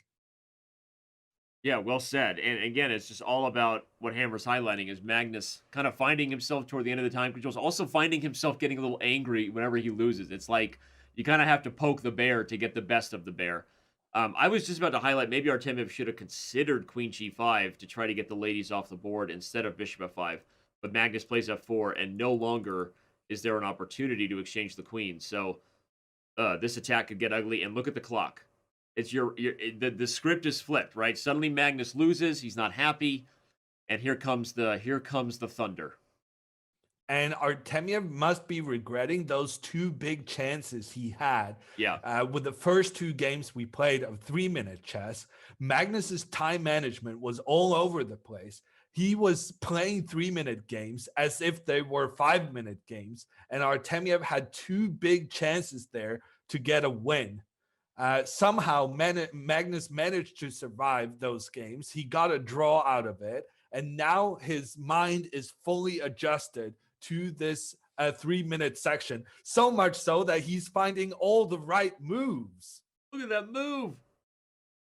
I should have gone Dr. Evil, pinky finger, because, man, he's like, you can have my bishop and your mojo, and I'll get your baby. Look at that. D4. Magnus just removing as many pawns in front of Black's king as he possibly can, including not recapturing that bishop, because he saw that the bishop wasn't going anywhere. That piece was going to be a problem for Artemiev. And this has been Magnus's most dominating performance in this match. He just annihilated Artemiev both on the board and on the clock. That's more of a desperate move, although obviously with kings on different sides of the board, everyone, you applaud attempts to open up lines and create attacking chances, but at this point it's sort of desperate because of how bad the position is. Queen g3 threatens e5 and rook f6. Watch out. Here we go. He plays it. Shake and bake. Something's coming down on the f file. It's going to hurt. Right? Yeah. Ooh, even great play from Magnus. There's no way that king is surviving with the rook comfortably finding shelter deep inside Black's position behind the black pawns, and now also being reinforced by its buddy down on the first rank. I'm not sure how, but these rooks are gonna be the end of our. Oh, look at that move, d6 with tempo, and here comes c5 next, just connecting the passers. So Artemiev gets desperate. By the way, don't blunder it. If you take c7, queen e4 wins because of the Venus flytrap. We'll show that on the analysis board in just a second. Let's show it right now. What else we got to do? D takes c7, queen e4, and Bob's your uncle over here. Never blunder the Venus flytrap, kids. You heard here first. Okay, but of course Magnus defends the knight instead, and he's back to completely winning. Yeah, because now he's going to remove the last pawn defending Black's king. It hurts. The king is defenseless. Artemiev resigns. It's that was a second in a row for Magnus, and if he keeps up this pace, he will have left Artemiev in the rear view mirror well before the 1 minute time section. So Artemiev now not only having to face a bad trend in the match, he also desperately needs to start winning because right now the match is slipping away from him. Yeah, and this is the biggest, G4. This is the biggest lead of the day if you're just tuning in. Vladislav Artemiev was actually the first to win today in the beginning of the 5-1 segment. So, and it's been some great chess from the Russian, but Magnus doing what Magnus does, as the chat says, angry Magnus OP, right? We need like an angry Magnus Hulk emote. Oh, wait, I got one of those. He's not quite angry, but I keep him. Anytime I think I'm doing something good at Chess.com, I just take a look at this face staring at me over there in my room, and then I know I'm not. I'll be here all week. Don't forget to tip your waitress. Okay. Back to this position. What's going on? I have no idea. I have especially no idea after that move from Magnus. If I'm Artemiev now, I'm exchanging my bishop for the knight. Yeah. But then Magnus exchanges. There's trickiness going on right now, Danny. Oh, no, he did. I thought he might take with the pawn and just leave this. Just what a weird leap and setup over here. Is this this makes you wonder if there was like a mouse slip or something, right? When you look at the position, you go, how did the pawn get on G4? Like, yeah, but at the same time, it's very creative play from Artemiev. Yeah. And it's clear that he wants to take Magnus into the forest and have a little talk with him and then see if they both return unscathed. It's typical play, especially against someone who's shown poor time management, to put them in a situation where they need to think for themselves and cannot rely on opening moves that they know in advance. Now, normally, this is the strategy Magnus uses against everyone else, but Artemiev is using the strategy against Magnus himself. And then we'll see if that works out or if that was simply a bad decision on his part. No, but also from a practical point of view, I agree with you that Artemiev, he's losing in the match, right? But he refuses to go quietly into the night. He's like, well, if I'm going to lose, like you said, let's drag Magnus into the deep, dark forest where no one knows what's going on and see if I can get myself back in the match. As we see, though, and as you highlighted, Magnus is probably the best in the world at taking people into obscure roads, right? And he seems to be handling this G4 approach from Artemiev just fine. Yeah, he's going on the offense, huh?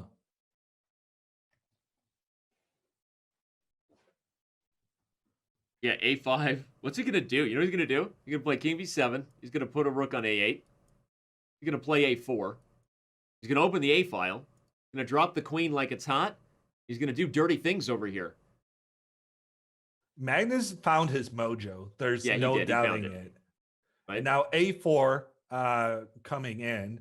And if that pawn is captured, Magnus is going to bring the knight to B6. Oh. And it's going to be a disaster. But he plays King B7 first, which was the move I suggested. I like it. Just a little more. Now you have all the options. You have A4. You have Rook A8 coming. You can slow jam it Jamie Foxx style with Rook A8 and Knight B6 to prepare A4. Or you can go all in with A4 right away. But I agree with what you said. Magnus's mojo is back. Artemiev is in trouble.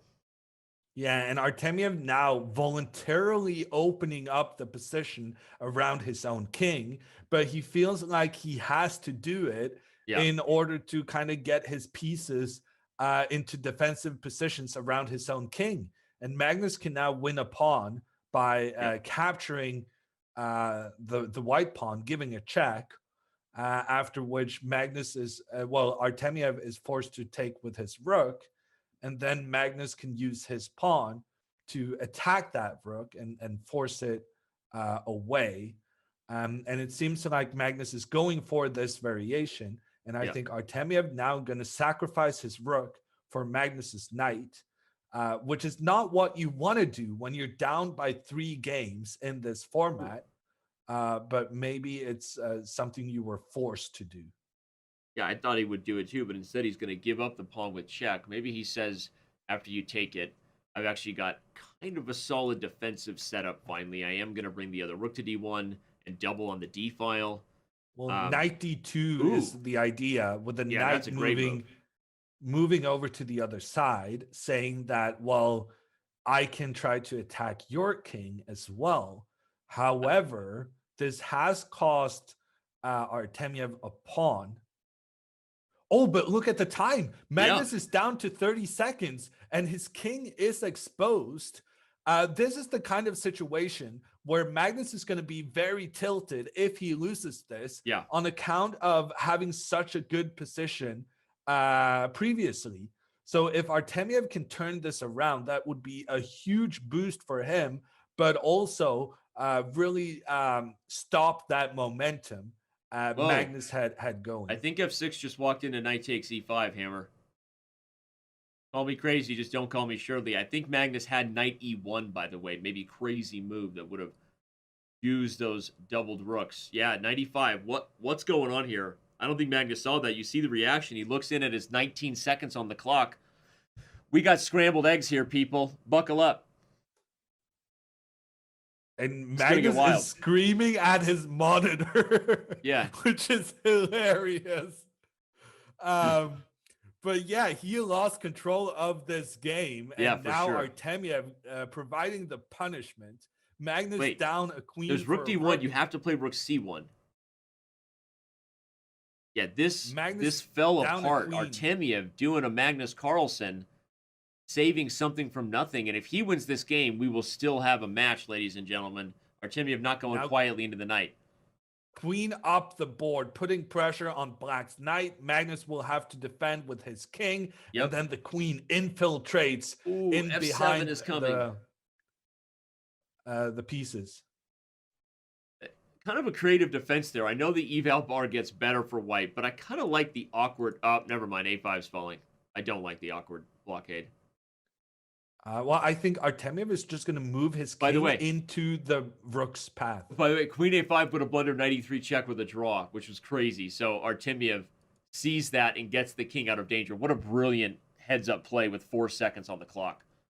Yeah, but it's still not over. Magnus's rook is still able to put some pressure on white's king, although there the white queen doing its job 1 second. Of picking up pawns on the other side of the board. Oh my gosh, what is going on here? Is Magnus going to hold this? 5 seconds on the clock? No G5, way, right? What a move. Check and pawn. Check and queen. Check and queen, yeah. But Magnus is still fighting because he has a pass pawn of his own. Not easy with only 3 seconds. Well, Artemiev should take that pawn. Yeah, and he does so. Oh, but now the queen comes in a blockading position, and Magnus's knight is too far away to put pressure on the queen. Ooh, but Magnus coming with the second pawn. C3 and C2. Oh my god, he buttered a draw! Oh my gosh! What in the world? Oh my gosh! How did he Magnus do that? Saves the oh my game. god! What just happened? What a save! The knight up against the queen, and the knight he's gonna win. He's got a fork on e7. Oh my god, he's got the skewer if you take. How did he do that? 97. It's winning. The queen check, and Magnus gets the fork. Magnus gets the win. How on earth did he get the win there? He had a knight against the queen, and the knight wins the game. Okay. Have you seen anything like that before? Bring back the analysis board and bring back the funk. Look at this position. Lights up a queen. But it was right here. King f5, c4. And I think you had to play king e4. You had to stop the move c3. But apparently even king f5 was no good. I guess already the position is closer than you would like, but it's really hard for white to deal with the coming c-pawn here. King f5, c4. Kudos to Magnus for not giving up, but king e4 was the way to hold the advantage, because if check everyone, you go here, and you can't play c3 because the knight. So when Artemiev doesn't play king e4, all of a sudden the eval bar says no longer a win. In fact, it's a draw. But he didn't even get the draw. He didn't even get the draw. What? You should have played queen takes b2, maybe? I don't even know. But all I know is Magnus just won with a knight versus a queen. And item 9 exists. Magnus definitely finding his mojo in these last moments of the 3-minute portion. He won 2 in a row, got himself into trouble, but works his magic and goes from a losing position to a winning position in the time scramble. We said it before the match started. The time scramble is what gave Magnus the win against Magsudulu in the previous matchup. And it's what, once again, it's what gives him the advantage in this matchup with Artemiev. He's just so resourceful and he's so tricky. You cannot, even when you're up a queen, you cannot be confident that you're going to win the game. And apparently you can't even be confident. I hate those words coming out of your mouth right there. I hate those words. You said even when you're up a queen, you can't be confident you're going to win the game against Magnus. You're so right. It stings. Dude, I'm still just like, seriously, I mean, every time I think I'm about to pass out under these lights, something crazy happens to wake me up. That was an incredible game. That was and nuts. I think with it, Artemiev, imagine how he feels. How do you keep your confidence up? How do you avoid a tilt after losing a game like that? And in addition, that was his 3rd loss in a row. He's devastated right now. And if he manages to even cut the gap, that would be impressive at this point. Because I think Magnus now, he's got 3 wins in a row. He's confident. He's playing quickly. And he's just throwing everything at Black's king. Artemiev is trying to return the favor with his pawns. But the crucial difference is that when Magnus pushes his pawn further forward, he will attack 2 pieces at once. He will attack both the black pawn on a6 and he will attack the black knight, forcing there to be some kind of a confrontation, meaning that Magnus is going to get rid of his b pawn, which will open up all of the files he needs to put pressure on Artemiev's king.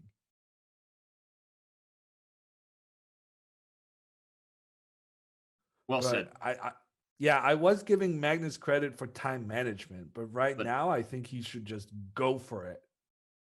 Yeah, he's maybe overthinking it a little bit. He is better, but may not matter if you reach a time scramble with a full minute disadvantage. By the way, it's possible this ends up being our last 3-minute game, everyone. So a shout out to subscribe before we hit the break. Those of you who enjoy ads will love the latest edition of Capital One, bringing you a new lobby where you can, I don't know, I'm not going to do a Capital One thing. They don't sponsor the show. But others will watch me and you, Hammer, throw down like a couple of tools in the primetime SmackDown.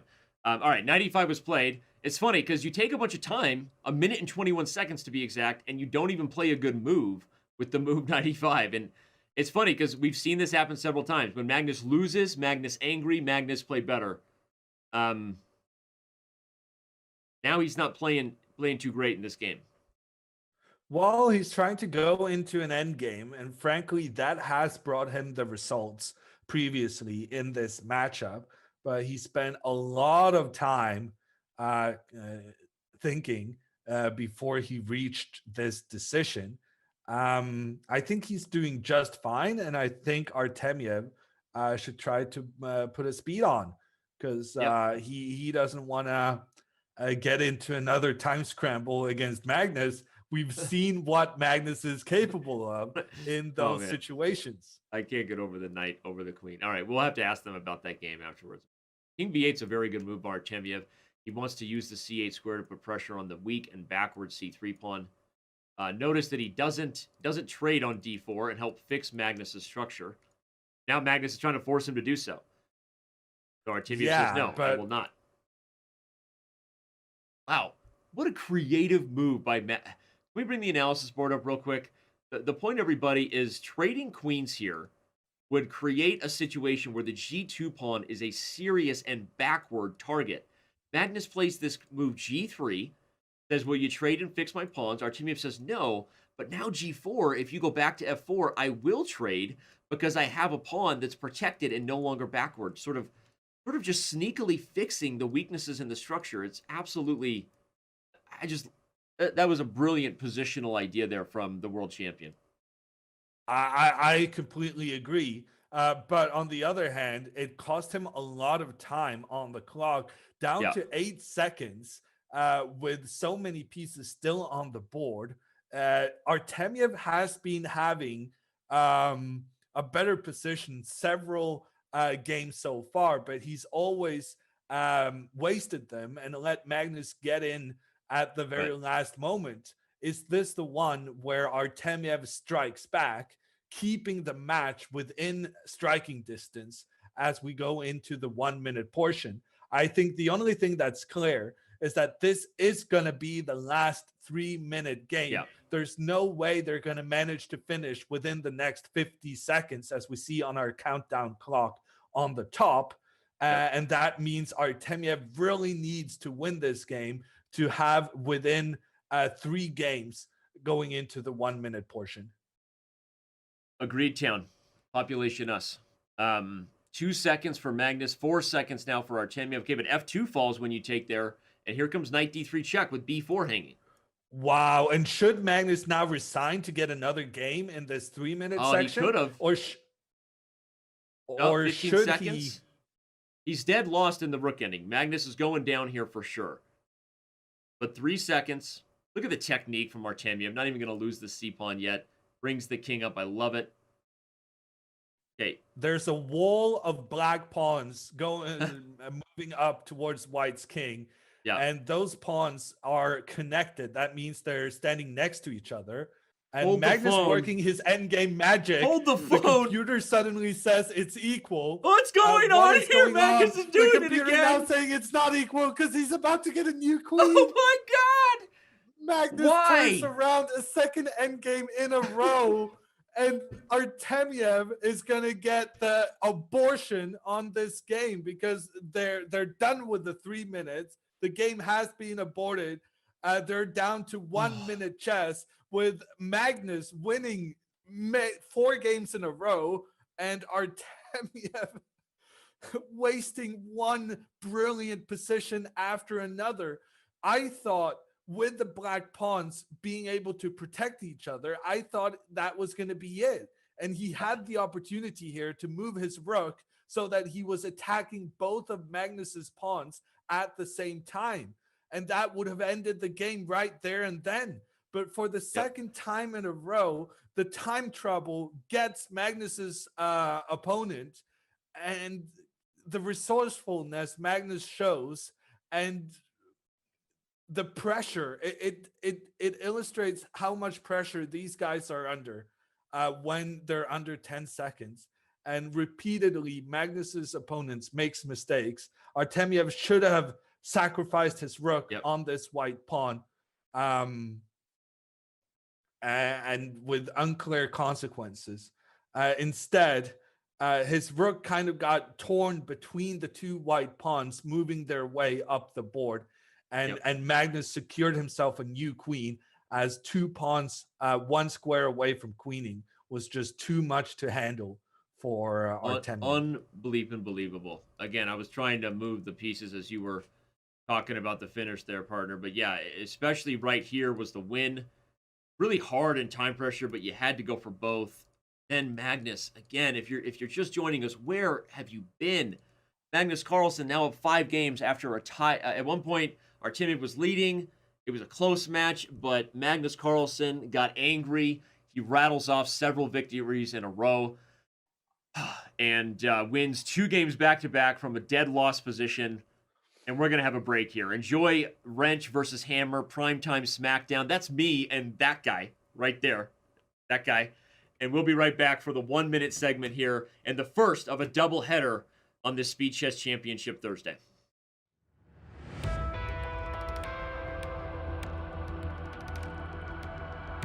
Boom.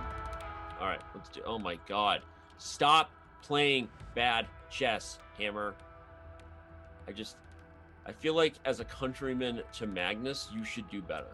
You know. I agree. I would play something more decent if I could. It's just that I have been destroyed through years of playing this crappy opening. I've just been It's ruined. just so bad. I'm winning now, though. I don't even know what to do with you. It's so bad. Man, you are frustrating me right now. You are frustrating me. Okay? Position is still horrible. I don't even care. Oh, I shouldn't have done that. Almost pre-moved. Rook takes f2 would have been Although I still somewhat have unfortunate. A decent amount of pawns, I guess. Like, this isn't the worst amount of pawns that anyone's ever had for. No, it's not. But look how many pawns you have now. Yeah, crap. Your style Wow. is so irritating. I'm pretty much. Meaning it's a horrible style that you have. Well, thank you. These openings that you play. You want to know my I secret? I thought I was bad at openings. God. Alright, Dan. Pull yourself together. Pull I yourself just together. get the bishop pair and go into an endgame every single game. Don't be embarrassed. 100% success watch. rate. Always imagine, Dan, that they're at home in their underwear, and it makes you feel better. Always imagine that. Makes me feel better. Don't be embarrassed. That's a little pep talk I give myself. Whenever I feel like I'm embarrassing myself on camera, I just go like, remember, people are at home, naked, Cheeto marks on their bare chest, watching you and judging you. That, don't be embarrassed, Dan. That's what I tell myself. I degrade no people in my longer head wish so for my better. kids to have your brain. Oh no, I'm kidding. But this is getting abusive. All right, here we go. All right, I'm gonna be black against the stupid G3 crap. You know what's coming. You literally know my first 5 moves. I know what's coming. Do something about it. God, I hate you. I'm gonna do what Levy did. I'm gonna play this sort of like crazy looking kind of, whatever this is. Okay. Step 1. Acquire bishop pair. Step 1 complete. Step 1 complete. Okay, what's step 2? Like, still have a bad position, even with the bishop pair? Preferably not getting checkmated. Because that's working out for you. Yeah, not right now. This is no.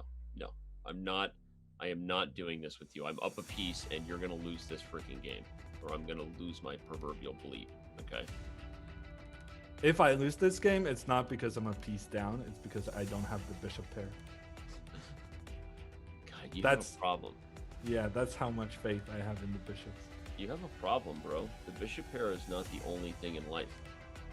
Ooh, crap. Okay, I was okay. It really gave me a scare. Really gave me a scare. Meaning you really gave me a scare, Hammer. And I didn't tried. like it.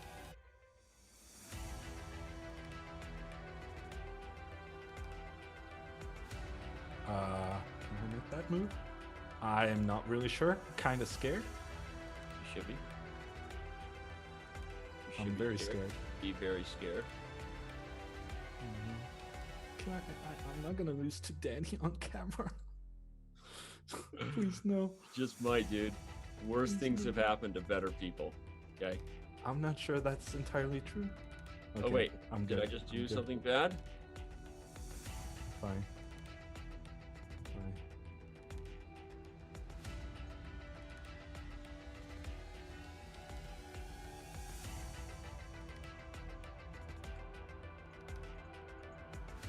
No, I lost connection. Yes! No way. Yes! No way. No way you lose. Chess.com is horrible. I lost my connection. This is outrageous. This Hey, is rigged. Are I you hate kidding me? Chess.com servers as much as the next chess player, but that's where the smackdowns are happening. Oh, come Okay. on. It just happened to be during a game against the chief chess Oh, officer whatever. of I Chess.com. was flagging your connection. anyway. My I- connection just randomly disappeared. when I was about to Yeah, flag right. you. Rematch. Your connection's fine. That was an excuse. I just flagged you like a dirty, dirty dog.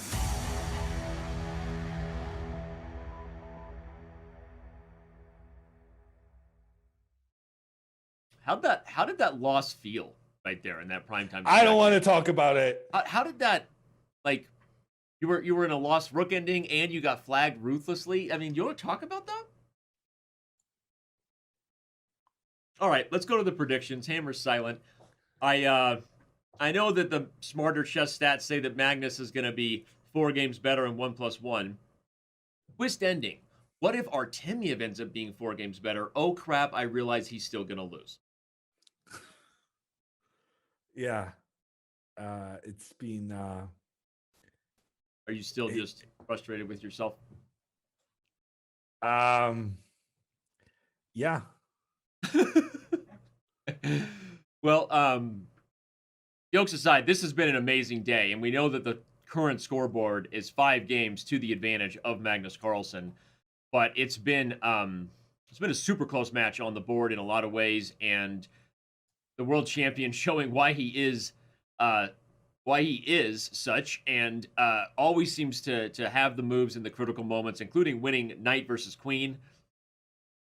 Hard to talk about anything else besides that game right now, and then the rook ending comeback. But Artemiev, go ahead. Yeah, Magnus winning 2 losing games in a row, that kind of puts everything to rest. I don't think Artemiev can come back from that. Had he got the wins, the points he deserved, the score would have been 8-7, everything to play for. Instead, now here he is down 5 points. It just shows how close this match was.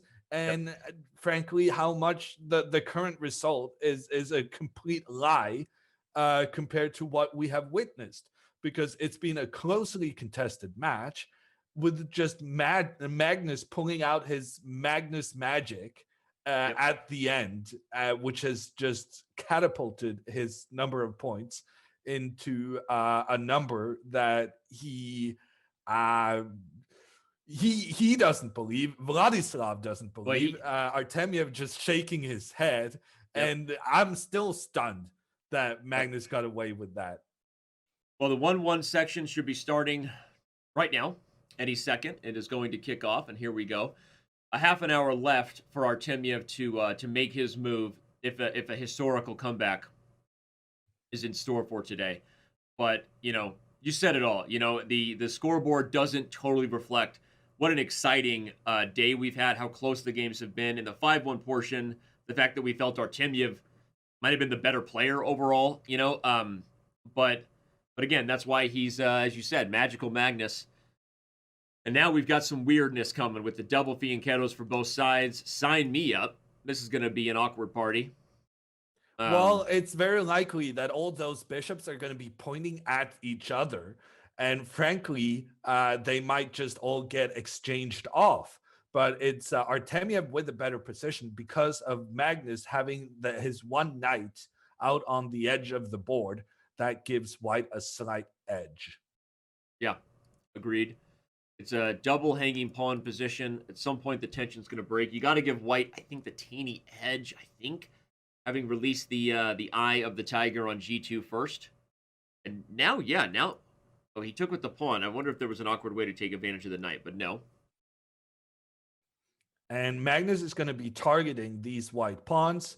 Artemiev is going to claim that these pawns give him a very nice central control, and he's going to try to get his knights in there. Artemiev now going to move his knight up to b5, trying to get it into d6, getting it right in there, annoying Magnus to the maximum. Speaking of annoying, that move knight b4, knight c6 got to annoy Artemiev because he doesn't get much out of it. And if the knights are traded, everyone, one thing to recognize with hanging pawns is that as pieces come off the board, the pawns become easier to gang up on. So all of a sudden, it's sort of turning around. And although, okay, what are we doing here? Yeah, I'm surprised Artemiev went for the exchanges. He's down 5 points. It felt as though he needed to keep more pieces on the board. We'll see if he can get a win here in the time scramble, in the end game. but frankly, don't count on it because No. Magnus in the endgame, he doesn't care if he's down a queen. He's just going to win them. That has been the crucial difference so far in this matchup. Well, that And was a Artemiev tricky actually little. gets away with winning a pawn on the side of the board. Artemiev pawn up in this endgame. Yeah. But when he didn't manage to win with a queen up, I can't get excited about him being a pawn up. It's hard. It's not going to be the punchline for the day because it's something we've rarely seen in an event featuring, two super grandmasters, even if it is blitz. So Artemiev. Oh, but there, Magnus makes a huge mistake, allowing the knight to get the double attack Another on the pawn. rook and on the pawn. Yep. It means Artemiev snatches the pawn, and Magnus 2 pawns down. That I do not believe he's going to be able to save. And Artemiev strikes back. Is it going to be too late? He's down 5 points in the matchup. Ooh, look at that I move, think by it's the way. too late. Got weird threats coming here with rook e3, even knight f4. I mean, the pawn is hanging. Yeah, and Magnus is familiar with the format. There's no way he's going to resign when he's up 5 in the match. Here, it's all about surviving as long as possible to keep that match clock ticking. Yep. 26 minutes left. Remember, that is something that especially pays dividend in a close match, but even just as an insurance policy, you're up by 5. Make your opponent earn it, right? And when you win games down queens, Hamer, it's hard to ever justify resigning. But there, Artemiev moves in for the resignation. checkmate. He takes the first game of this 1 minute portion. The lead is down to 4, and Artemiev, for the 3rd or 4th time in this match, gets the opportunity to inflict 2 losses in a row for Magnus. So far, he has not succeeded in doing that, which I think is the crucial thing you need to do to unsettle Magnus, to get Magnus in a poor psychological state. Can Artemiev get the second win, or will Magnus do what he's made a habit out of, which is play somehow much better after having lost? Yep, it's been the story of the day. Artemiev has been close, it seemed, at times to getting that magical second victory. Will anyone in the SCC be able to put Magnus on a tilt? We'll find out, of course. I don't know that it's going to happen today. It would take a miracle for Artemiev to come all the way back. But it starts with one game. Right? It starts with one game, and then there's another game. And Artemiev gets his knight in an excellent position, putting pressure on White's bishop, which means that Magnus cannot castle. The big question is, what's next? I think Artemiev should just move his bishop out to d7, and he does do that. Magnus's rook is out of squares. Magnus cannot castle. The rook is in trouble. Every piece is in trouble. It looks as though Artemiev is going to take a second game in a row here. Magnus's rook has been trapped. The rook has nowhere to go. But on the other hand, Magnus just got his bishops in good positions. I was going to say, everything you said was true, is what I would have commentated too. But then all of a sudden the exchange sack happens, and Magnus's pawns are running wild. What in the world? His resourcefulness is just crazy. Incredible. It's incredible, seriously, and because that was such a bad position for White, and certainly Artemiev blundered, but neither you or I can exactly say where, and just like that, and then I have no idea what's going on. Yeah, I think Bishop C7 was actually better than Bishop D6 than what Magnus played, but either way, he's back in the game after what seemed like a dead loss. And why position. Is Magnus allowing the knight to be exchanged for the bishop? I'm not sure. It feels to me like Artemiev in this opposite colored bishop endgame should be able to hold on for a draw. But Magnus coming with his rook, Magnus has a pawn 1 square away from becoming a new queen. Artemiev is trying to eliminate all the pawns on the other side of the board. But now Magnus will get his king involved, and there's not really much Artemiev can do with it. Artemiev's king is unable to participate in play because of the white rook pointing down, making sure that Artemiev cannot get his king next to the white pawn. Yeah. And what surprises me is that Magnus is moving his king in the wrong direction. Yeah, now you got to watch out. That was actually a really nice trick from Artemiev. It might force rook e5. Because the point is, if the bishop moves everyone, yeah, d7 falls. And if you didn't, h5 was a threat. So nice defense there from Artemiev, forcing the rook exchange. Now he should for sure hold this. And, okay, well, Hammer, it's not 2 wins in a row, but it's 2 decent results in a row, a win and a draw. So, yeah, but he had the upper hand and let it slip.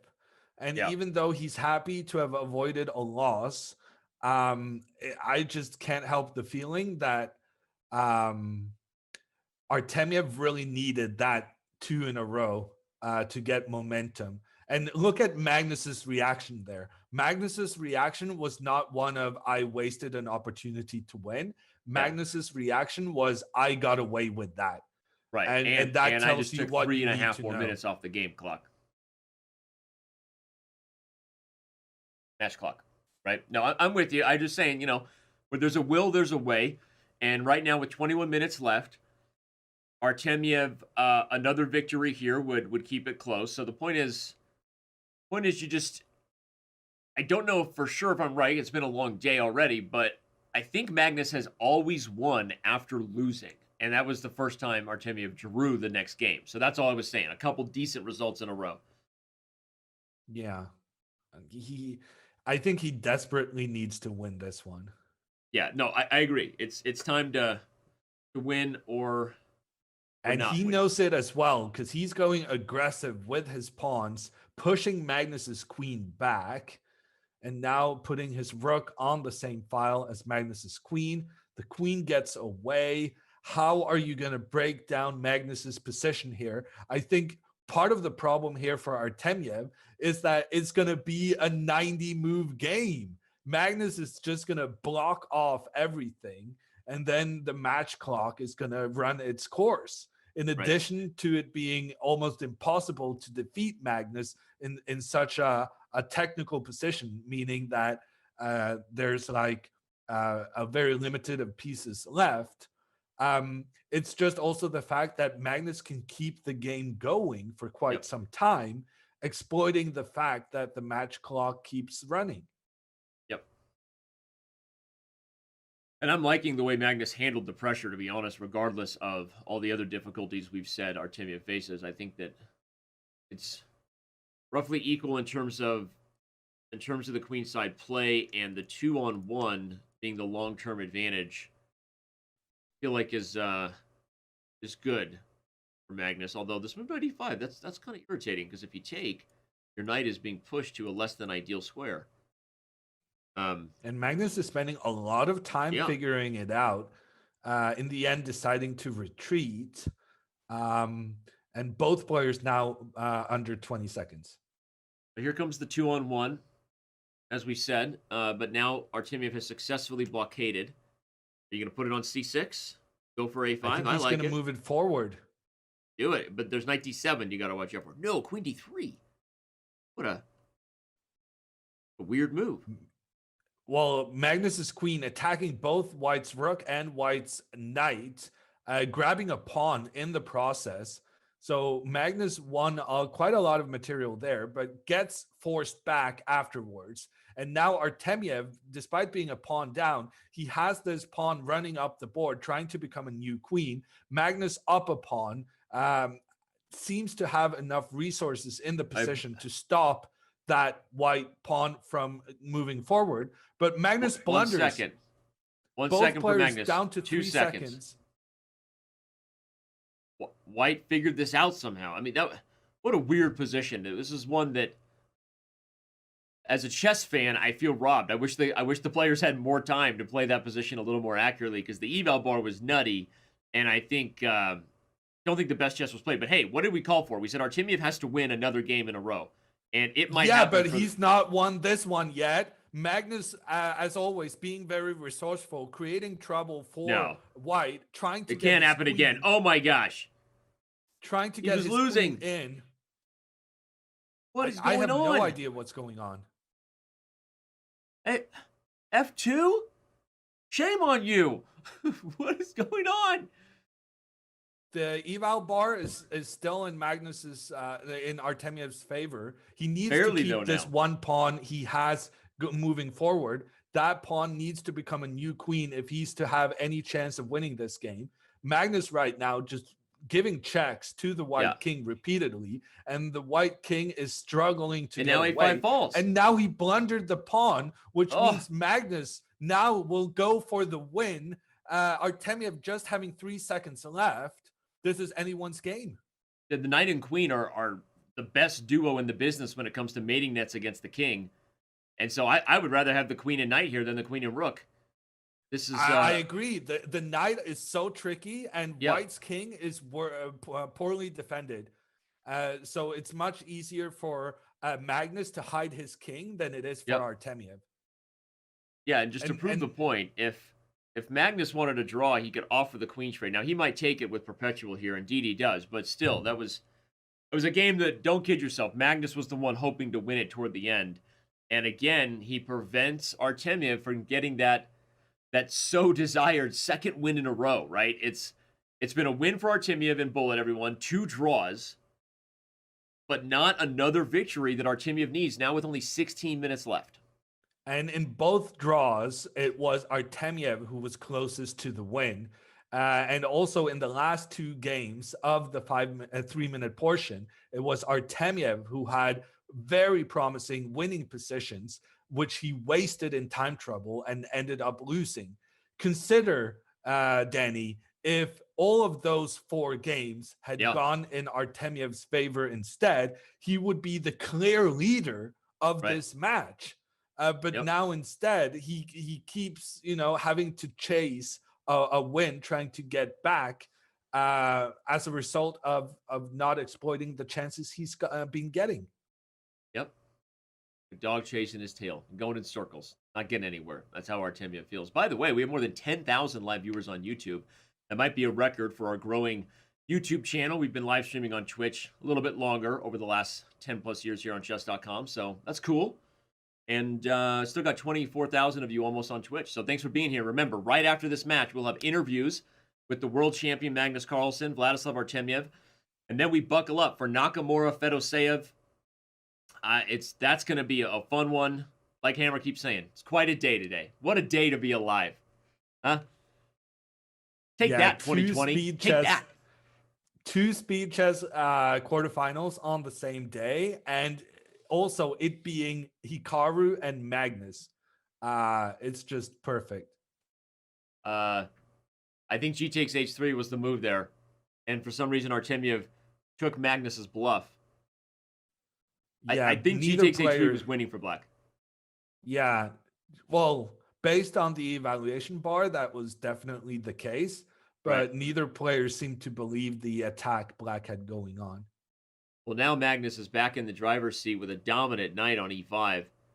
And that knight was just shutting down the studio in regards to any kind of action over there on the king side. So, interesting sort of central blockade there from Carlsen. Artemiev misses his opportunity. Oh, man, and with only 14 minutes left, if this one ends up being a dub for the world champion, I think we'll almost have to call it. Artemiev got a hold.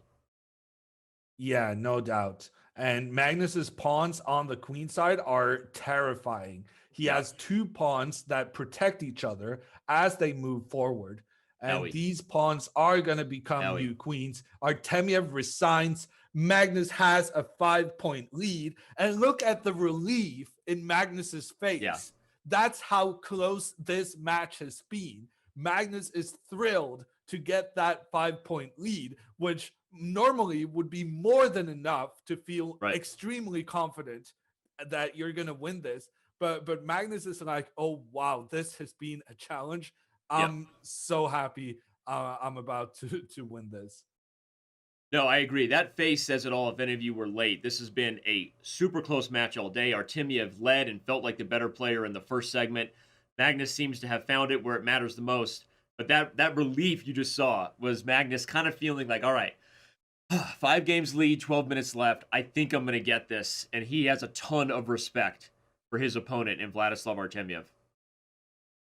And Magnus now, he's gonna get more points. But even if he didn't get more points, he would be able to run the clock as it stands on these last 5 games. But it's so funny. It Artemiev's- feels so close. You're right. Like, this feels like a match that just a second ago could have gone either way. Yeah, Artemiev actually snatches a pawn in the center, but Magnus, with the 2 bishops, putting pressure on White's position, is saying that even though I'm down a pawn, I'm going to create some trouble.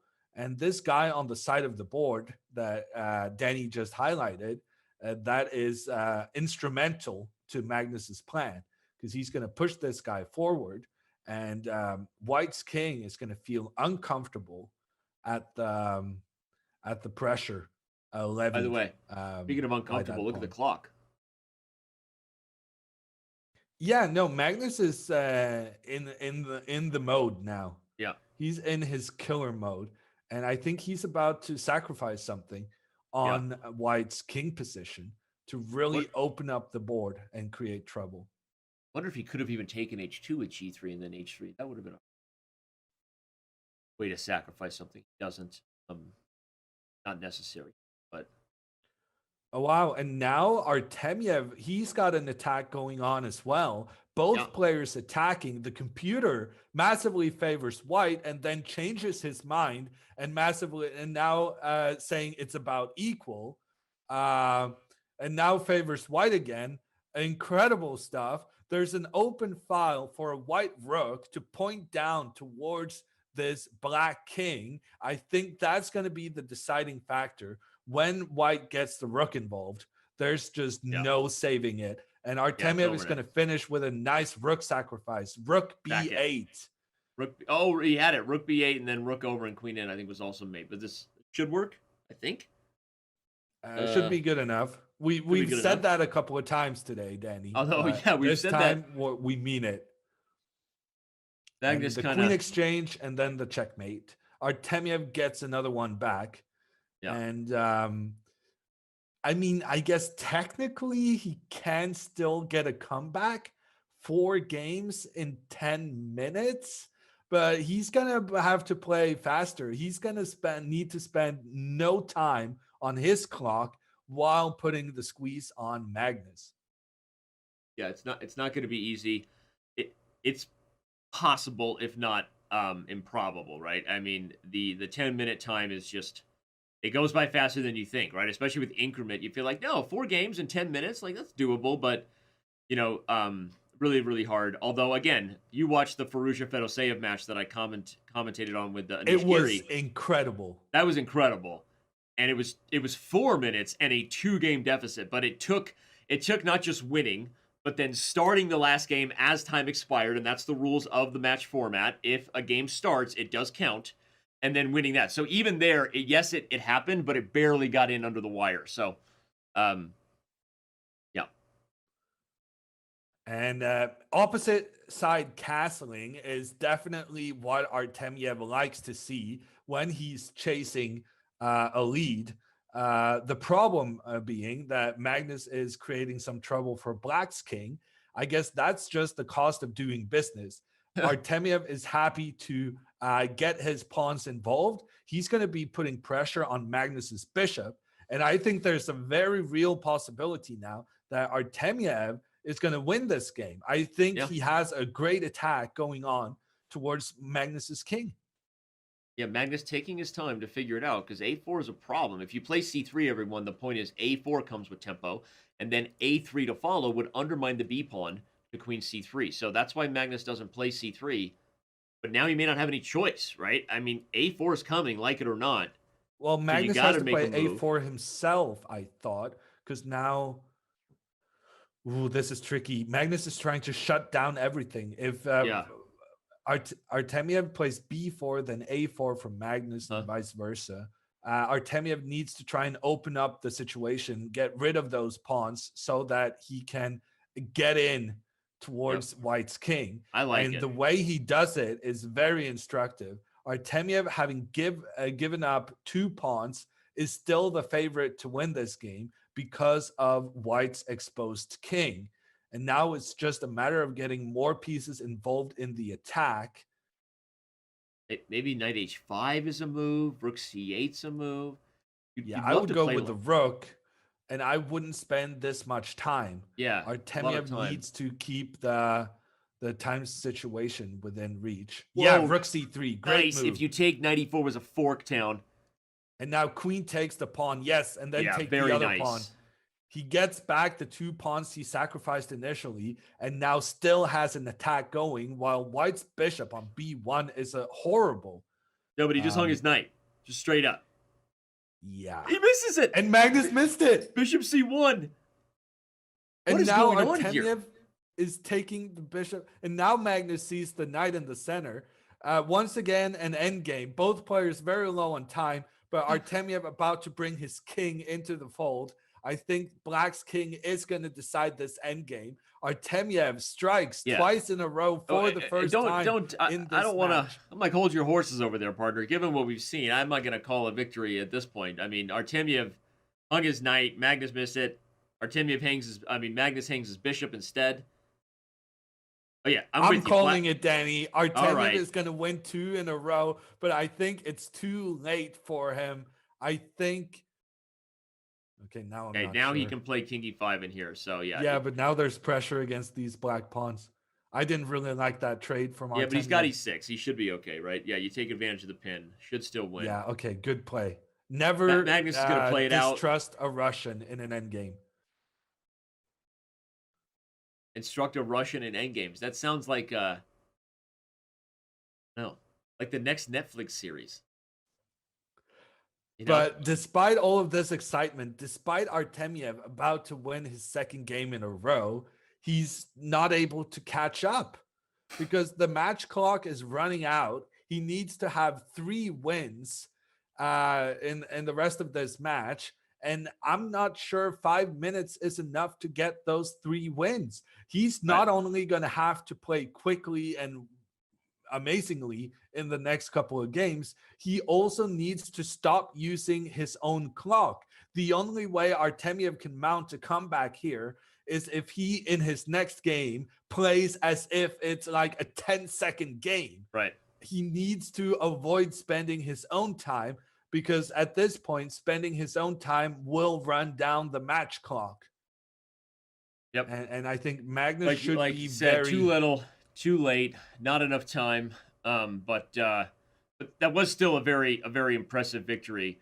And Carlsen just ensuring that every second will go off the clock shows you how much respect he has for his opponent. Doesn't want to allow any open doors. It's cynical, but it's so great. This is what this format is all about. Let the clock run out. You lost control of the match. Your opponent has won 2 games in a row. You need to stall to get rid of that momentum. Well, Magnus laughing a little bit, kind of like, sorry, man, but hey, this is them's the rules. Them's the rules. He's like, don't hate the player, hate the game. That was that Magnus laugh right there. Let's clip it. Magnus, don't hate the player, hate the game, man. Where is the next game? Artemiev, I don't know. Both sides trying to rematch. I'm sure they're not delaying, but it happens sometimes. Yeah, wow, a great game from Artemiev, as you said. Not going to be enough time, and I think the clock was 4:25, so I'm guessing we'll that's add some total time back on the clock just for good measure. I'm not sure exactly what's going on. We'll check in with him. But this break is definitely in Magnus's favor because he gets some time to calm himself down, and on the heels of those 2 defeats in a row, you can see it's taken a toll on Magnus. He really doesn't like losing 2 in a row. He lost momentum in the match, and now Artemiev needs to play super quickly to have any chance of getting back his 3-point deficit. Yeah. 3 points. And he gets a good start here, Artemiev. With his pieces developed, Magnus opting for not castling and allowing an attack to be mounted on the black king. Very dangerous play here from Magnus, with the king still in the center, with an Artemiev desperate to get a win. Can he do 3 in a row against the world champion? That would be the task, right? Unfortunately, with time. Although let's not forget, everyone, of the format, right? Every game is actually worth probably a couple $100 at this point, because the prize money, while 3,000 goes to the winner, the remaining 3,000 is split by win percentage, and so everyone goes home with cash. And even if you lose, there's an opportunity to still fight down the stretch. So, or reason to fight down the stretch. And Artemiev going for it with a piece sacrifice. Yeah, I love it. The computer hates it, but Black's king has been undressed. The pawns no longer there to defend the king. Fortunately for Magnus, there's so many black pieces around, and he's just gonna play his pieces to kind of do the job that the pawns are no longer there to do, trying to protect his majesty. I like the threat of F5 here. I like the sack, right? Whether it works or not, like you said, Artemiev's going for it in our final couple of games here. We're adjusting the clock to make sure that the time is accurate based on how much was delayed. Don't you stress, chat. Don't worry, I'll feed you, baby birds. The clock what had time added back to it, but it now reflects the accurate time remaining. And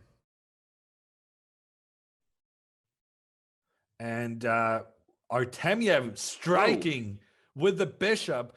Magnus couldn't capture the white bishop because of the rook in trouble in the corner of the board. But Magnus's resourcefulness once again shows itself. Let's bring up the analysis board as the next game starts, just to show, because what a turnaround, right? Bishop takes f7, right? Winning tactic for white, deflect the queen. Not so fast, Magnus says. Winning tactic for black. You take my queen, I take yours with check, and then regain the bishop. Yeah. And with that win, there's no doubt who's going to win this match. Magnus Carlsen is victorious. He's going to go into the semifinals against Maxime Vachier-Lagrave. But this has been such a close match. Yeah. And with better nerves and better decision making in time scrambles, Artemiev could have won this match in a blowout.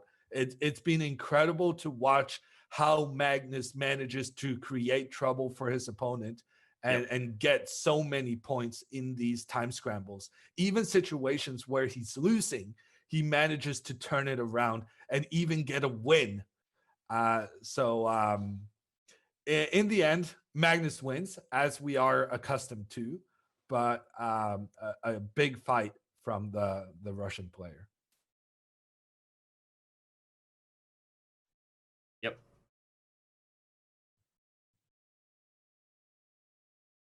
Well, this will be the final game, though the result, of course, does count.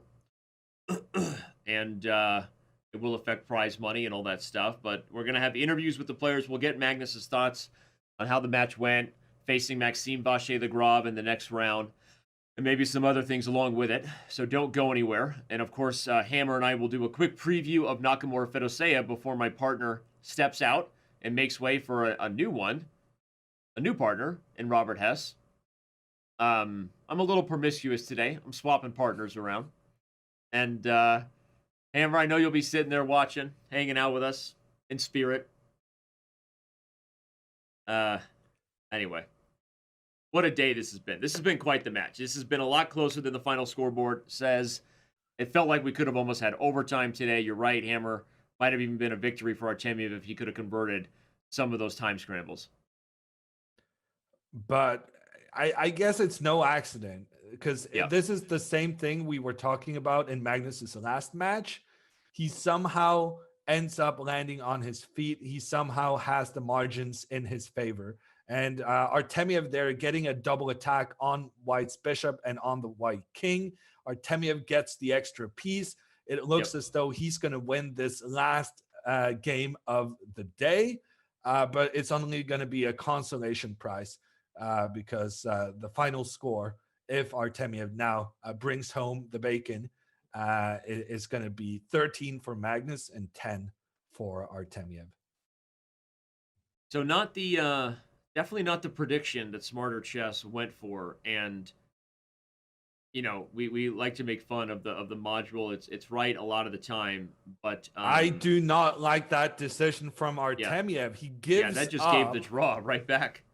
Yeah, he gives up the knight. He had extra, and now Magnus is just trying to get rid of as many pawns as he can to secure a draw in this the knight game. will attack.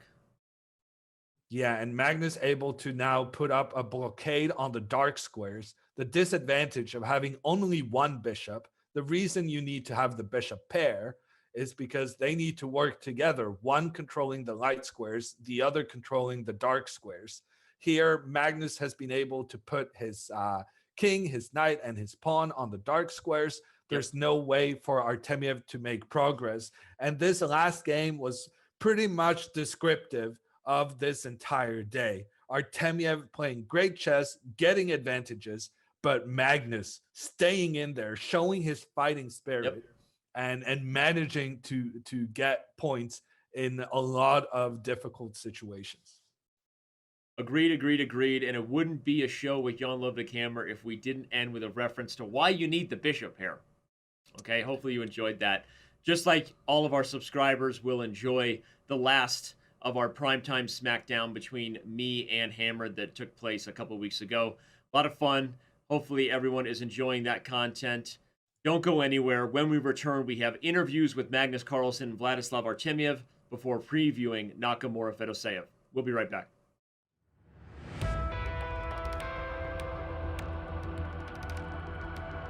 You can't see what's going on my screen. That was the server intervened on your behalf. Oh wait, are you literally disconnected? Okay, cool. I lost connection for 1 second, but in 1 minute chess, that's all it takes. Oh my god, it didn't matter, Hammer. I was crushing you up 2 pawns in a rook end game and flagging you like a I don't even know what I want to say because it's not appropriate. I don't even want to hear it. You know what you want to say, but you've decided it's not appropriate, I think is the Wait, correct. am I going to get my own night trap? Yeah, well, gonna or already did. Man, how did that happen? How did that happen? All right. My moves are just Don't superior. panic, Dan. Comebacks are possible. Miracles happen.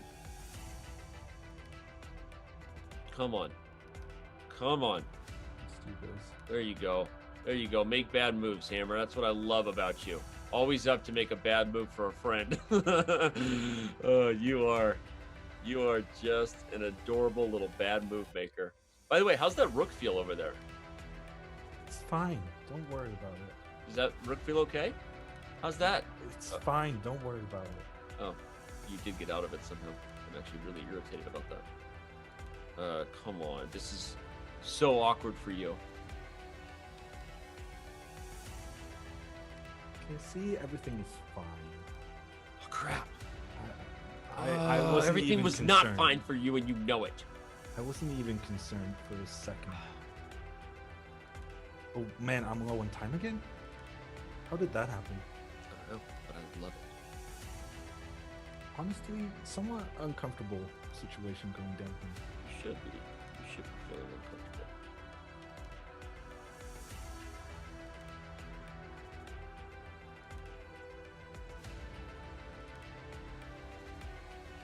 What are you doing? Stop attacking things! What? No way you just did that. Oh my god, you're such a dirty player. I love it. No. No, I'm in check. Oh, I was in check with the bishop,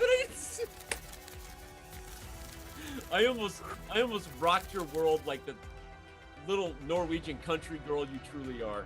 Honestly, I'm surprised the server didn't come in and take my connection again. Everybody blames Chess.com servers when they lose to me. It's part of life, you know? but you know, I thought you were better than that. I guess I was wrong.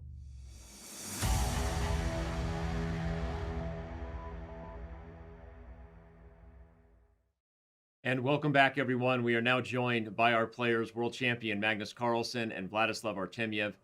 Guys, first of all, thank you both. This was quite the show today. A super exciting match. And Vlad, we'll start with you. I know the scoreboard reflects a 4-point loss. It felt a lot closer than that. Felt like you were playing super well throughout the day. What can you say about those time scrambles where Magnus just continues to create resourceful problems, and how he stole some victories there from you in those, especially in that 3-minute portion with the knight versus queen ending? Yes, I think that match was very interesting and uncompromising, but also I can say that I have big problems when I have last seconds, and probably I missed some great chances, but okay, it fight, and it's only my problems. So thank you, Magnus, and congratulations. Yes, maybe I lost crazy 2 games. When I was queen against rook and knight, it was very terrible for me. And more crazy, I think it was rook's endgame with 2 pawns for me. Yes. I was very disappointed after this, and it's really difficult play after such crazy games, but I try to make some fight, and okay, normal match, not good result, but my opponent was very strong, so okay. Well, Magnus, back over to you then. One of the things that Hammer and I observed today is that every time you lost a game, it felt like the beast came out. People were saying in chat, like, angry Magnus is overpowering. And was there something for you that if you had a tough game that kind of riled you? One of the things we noticed is you played faster the next game, and you tend to really find your form. Is that something you can talk about as far as when you lose a game, what it kind of, woke you up a little bit and made you feel even more focused for the next game? I have to say that the match overall was tough. Almost every game was tough. Like, I think over the course of the match there was one game which I won without any hiccups. So if you're talking about angry, that was sort of my constant mood throughout the match. Like, every game was long. It felt like I was outplayed in almost every game, and so it was just a massive struggle. And I played Vlad before, so I knew that he's very strong, and I knew that the match was never going to be easy. But still, like, when you're there, I think we both really felt the tension very much, and in that sense it was a very interesting and very open match as well. Magnus, what is the ability you have to turn around difficult situations? I don't know. Keep making moves, and sometimes I escape, sometimes I don't. I mean, I've had experience in this format as well. Like, I played overall in this format so many games with Grishuk, for instance, and he just outplays me every time, a bit like Vlad does. So I have a lot of experience in trying to fight back and be as resourceful as possible. I think it's just knowing when to start playing fast helps, and also to be on constant lookout for tricks. I don't think there's any. But you said you have a lot of experience in this format, Magnus, and talking about that toward the end of this match here, you were definitely using the time to your advantage, right? And was that just kind of a the show of respect you have for Vladislav. You wanted to make sure that with the lead, you protected it, kind of letting the time tick off the clock there in the final games of the bullet portion?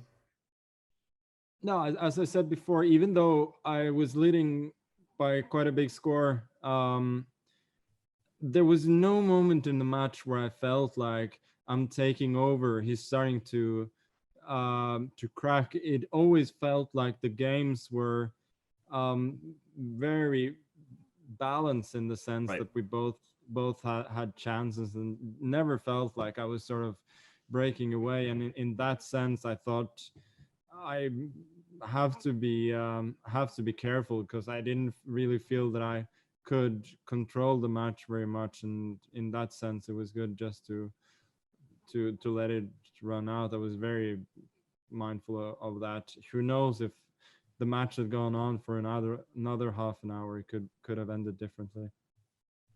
Yeah, makes sense. Magnus, with the jokes aside, we were saying about how we observed you getting frustrated, being angry. Hammer and I talked a lot about how great this year has been with so many awesome online events. You have the Magnus Carlsen tour that you've been doing at Chess.24, which is incredible. We have these events where we get to see the players on camera.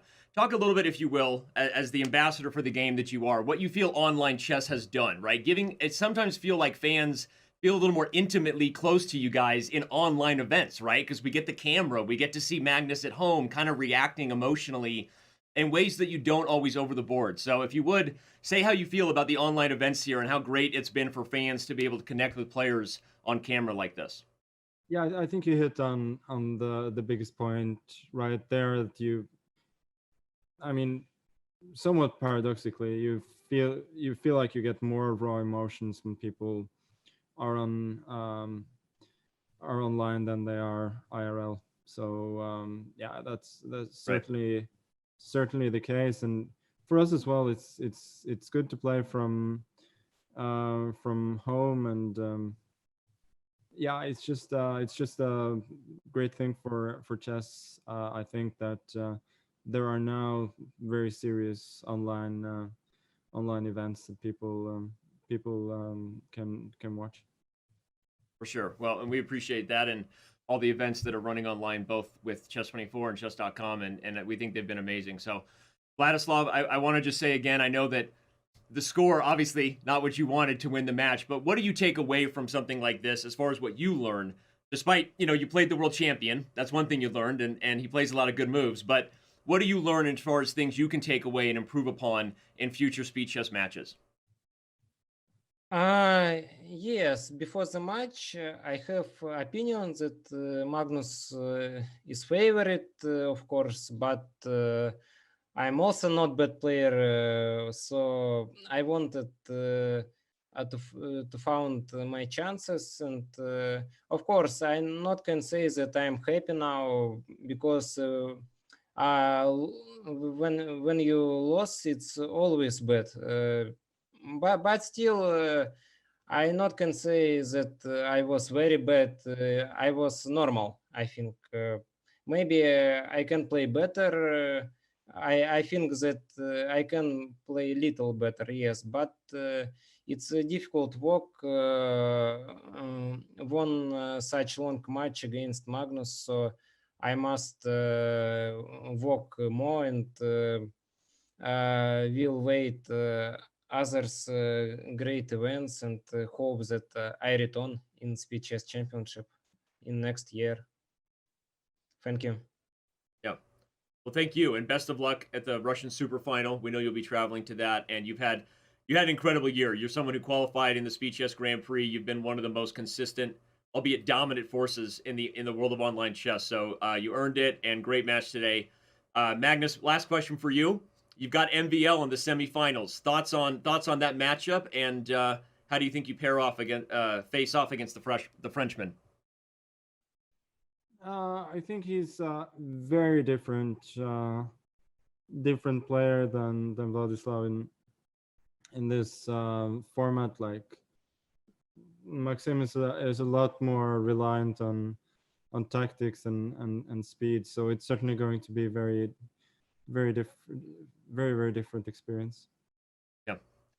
Well, best of luck in the next round, Magnus. We'll see you next weekend. Vladislav, good luck at the Russian Super Final, and thank you both for your time.